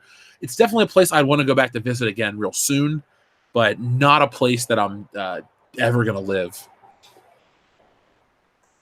Let's see. Admiral Tiberius says, Jeff, I saw the Joker trailer on Monday. It was so depressing and dumb. Terminator was even worse. Hobbs and Shaw was actually good, ridiculous fun. I want to love Hobbs and Shaw because I love The Rock and I'm really a big Jason Statham fan. The only concern I have is The Rock's Samoan heritage ending with Roman Reigns and all that other shit. Does the movie look fun? Yes. Am I going to give it a shot? Probably. I don't know how I feel about Joker being depressing. I mean, I feel like I'm with you about the trailer part, but I think that's going to work. And then we're going to sympathize with him while he's crazy, and then we'll have a tragic villain in the Joker. Sometimes you like to know, sometimes you don't like to know. I think, what is it, Todd Phillips is directing? I almost said Todd Bridges. Todd Bridges ain't directing shit, not even Traffic. But you have Scorsese involved somehow. I think he's a producer on the film. It could be a real film. And I know that seems kind of harsh to say, like, well, Avengers isn't a real film. But I mean, like, look, the Avengers and a lot of the MCU is what it is. It's a really good product. But, there's a lot of craftsmanship, especially on the effects and all that stuff. But there are corners cut a lot of times. And thematically, certain things are just, to get you to the next Avengers event. And it worked, and I loved it, and I bought into it, and I have no regrets, and I'm still excited. But if you ever ask me, what are my favorite films, there's not going to be an MCU flick anywhere near the top, 30. Because I keep those in a different category. I hold them to a different standard. I just feel like the Joker could be, a film, like a Dark Knight is a film, if that makes sense. Not to discredit everybody's favorites. Please don't take it that way. Just that's how I hold certain things to a standard. So, a Cecil drunk stream from New York. Well, I met Cecil. Cecil is awesome. And next time I go back, I'm going to hang out with Cecil again. Cecil, if you're still in the chat, I will call you next time. Well, I called you this time. We met. It was cool. But I basically can't come to New York without hanging out with Cecil. People want to get cheesecake and pizza. I want to hang out with Cecil and have some drinks. That's what I want to do. What are my thoughts on Hamill's voice as the new Chucky? I'm okay with it. I'm going to see the Child's Play movie, whatever it is, the remake. Not for the channel, just a personal flick. Not really against it because it comes out the same day as Toy Story 4. I like the concept of it's like an iSmart toy type of thing where, it gets corrupted in the programming and it uses drones to kill and all that stuff. So personally, I'm interested in the film's premise. I like Aubrey Plaza. Mark Hamill, you can't go wrong in terms of voice acting. So, yeah. Wanderer says, well, I've got to go. Sorry I couldn't stay longer. Wanderer, thanks for joining. I believe you were on the High Council with us last night at some point. So, I mean, being on as long as you were last night and then being here today, I appreciate it. Thank you very much. Let's see. Obi-Wan 2783 says, I feel like the Joker being bullied and beaten for no reason and just taking it is ruining the lore and badassery of the legacy of the Joker character to me. I see where you're coming from. I agree too, to some extent. To me, there are multiple Joker origin stories, and none of them are true, and all of them are true at the same time. Kind of like a Killing Joke, one bad day type of thing. Was the story real? Was the story not? Because maybe this movie's told in flashbacks. Maybe this is the Joker's demented mind. I almost called him the Jamoker. I was like, what is that? But maybe this is his mind coping with something. Maybe this is a story he's telling. I don't know.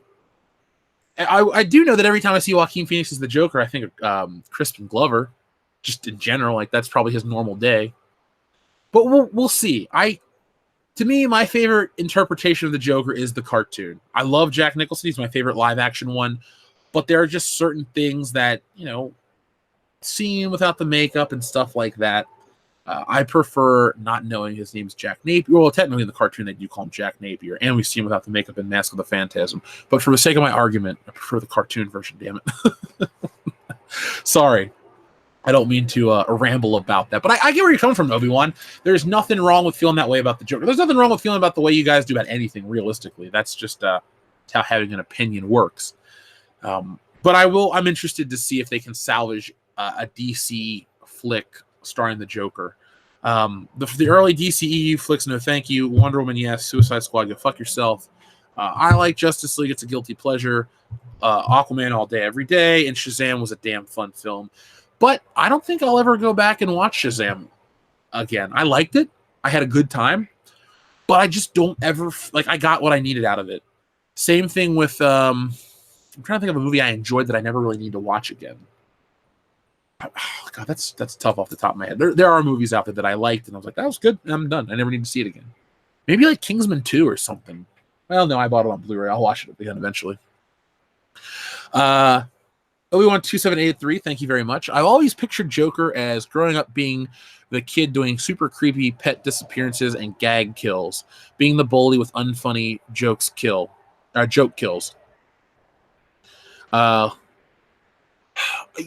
If I never really put much into what the Joker was doing as a kid. Like, he always knew, like, that's like Michael Myers in the first Halloween. You saw him kill his sister, and then he's 23 years old. Okay. I didn't need to see the Rob Zombie iteration where you see him crying in the hospital. I want to go home and all this shit and all this other crap. How he loves the baby and he's following Judith and all this crap. Or not Judith, Laurie. He killed Judith. All that shit. It's knowing too much about a character. The same with Solo. You didn't need to know about what Solo was doing. You just needed to know that it's Han Solo. This is his story, and we meet him at A New Hope. Like, Lucas had the right idea that introduced him in A New Hope and not to touch him in the prequels and not ruin his character. Like, he was the most protected Star Wars character, but Disney sure as shit fucked it up right away. That was like intentional. It's like, it's in the script, or it's in the contract. Ruin Han Solo. Okay, thank you. But your take on the Joker would work. I could see that. I never watched Gotham, so I don't know how they did it. I know the one like weird redheaded kid was supposed to become the Joker. I guess if I'm going to think origins, I usually run back to Alan Moore's Killing Joke. I do like in The Mask of Phantasm, though, how he was a goon working for, not Sal Valestra, one of the mob men. Maybe it was Sal Valestra. Or Chucky Saul. No, Chucky Saul got the gravestone pushed on his head. It's neither here nor there. I apologize, for the rambling. Even though Dr. Coffinails loves the ramblings. My mind is like a fish tank of pop culture. And just, everything's swimming around. I remember it all. It takes me a second to know which version I'm talking about. I know superfan Adam Shawhan loves the Joker. He has a Joker-themed office, and he has a life-size Joker stand-up, and he has title belts on him. It's a kick-ass office. That's all I can say. So we've gone longer than usual. Usually Good Morning Pop Culture is 7:45 till 10. Today it was like 8:20 till 11. So you guys got a longer episode. About 30 minutes or so. Maybe longer. I can't do math. I'm kind of tired. So if there's anything you guys want to ask me, go ahead and ask me before we close the stream out. I'm just letting you guys know that this stream is going to be archived over on the Good Morning Pop Culture channel in a few moments, as well as it will be available via streaming. So if you listen to us on iTunes or Stitch or anything like that, if you have a long drive ahead of you, if you want to listen to my voice as you drive across America or whatever part of the world you live in, as my coffee cup blows in the wind, you will be able to find us there. Now, this Thursday night, we're going to have a lot of fun. We're going to play a game on the podcast. What we're going to do is we're going to take a famous movie scene. So, either like, it's got to be a dialogue, can't be a monologue.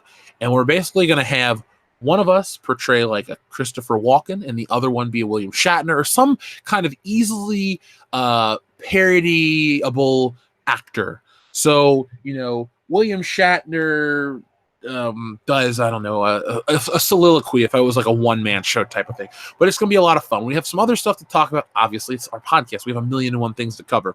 But that's going to be fun. So if you guys have any recommendations, you know how to contact us. And we're going to make this Thursday night a lot of fun.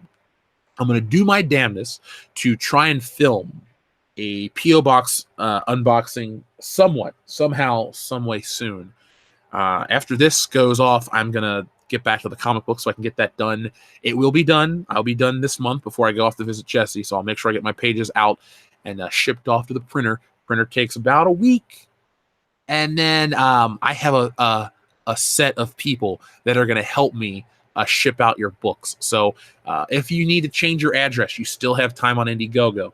I will give you guys ample time before, because I know a lot of people wanted to change addresses. I get notifications about that all the time, so it's not too late. And what's next for the comic book? Well, just be prepared. We got something that's gonna blow your mind. Just gonna blow your mind. Now, the opinionated one. Thank you very much for your super chat.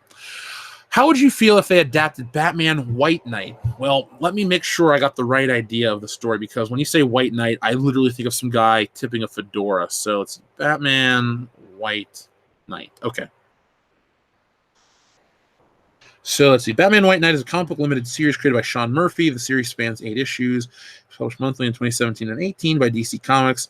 In White Knight, the roles of Batman and the Joker are reversed, with Batman being depicted as the villain of the story, while the Joker is the hero. I think that could be interesting with the Joaquin Phoenix Joker type of situation. Maybe we'll get something like that. I want to read the story now, and I'm taking a screenshot of this because I'm going to read the story. It should be on the DC app. But I've never read it. But based on that concept alone, I like it. Now, we have to establish Robert Pattinson as Batman first. I can't believe I'm saying those fucking words. But we can't, we're actually involved in the decision-making process, but I don't believe Warner Brothers can launch Batman like that. You have to launch a very classic Batman and give us something awesome but original at the same time. And then maybe when you readapt the Joker in 5 years, do something like that. That's how I, make it different. So, yes, this was a long-ass stream. I know we're still going. That's okay. I'm having a really great time. Let's see. I don't know what the SCP universe is, Bernard.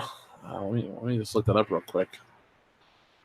Because I will SCP universe. I don't. Is it this SCP Foundation? No, that couldn't be it. I don't know what the SCP universe is. I'll look it up. There's a YouTube video on it. SCP Universe versus Thanos? Never heard of it. Makini90 says Dark Phoenixing. All right, Makini90, what does Dark Phoenixing mean? Is it like a dance or something?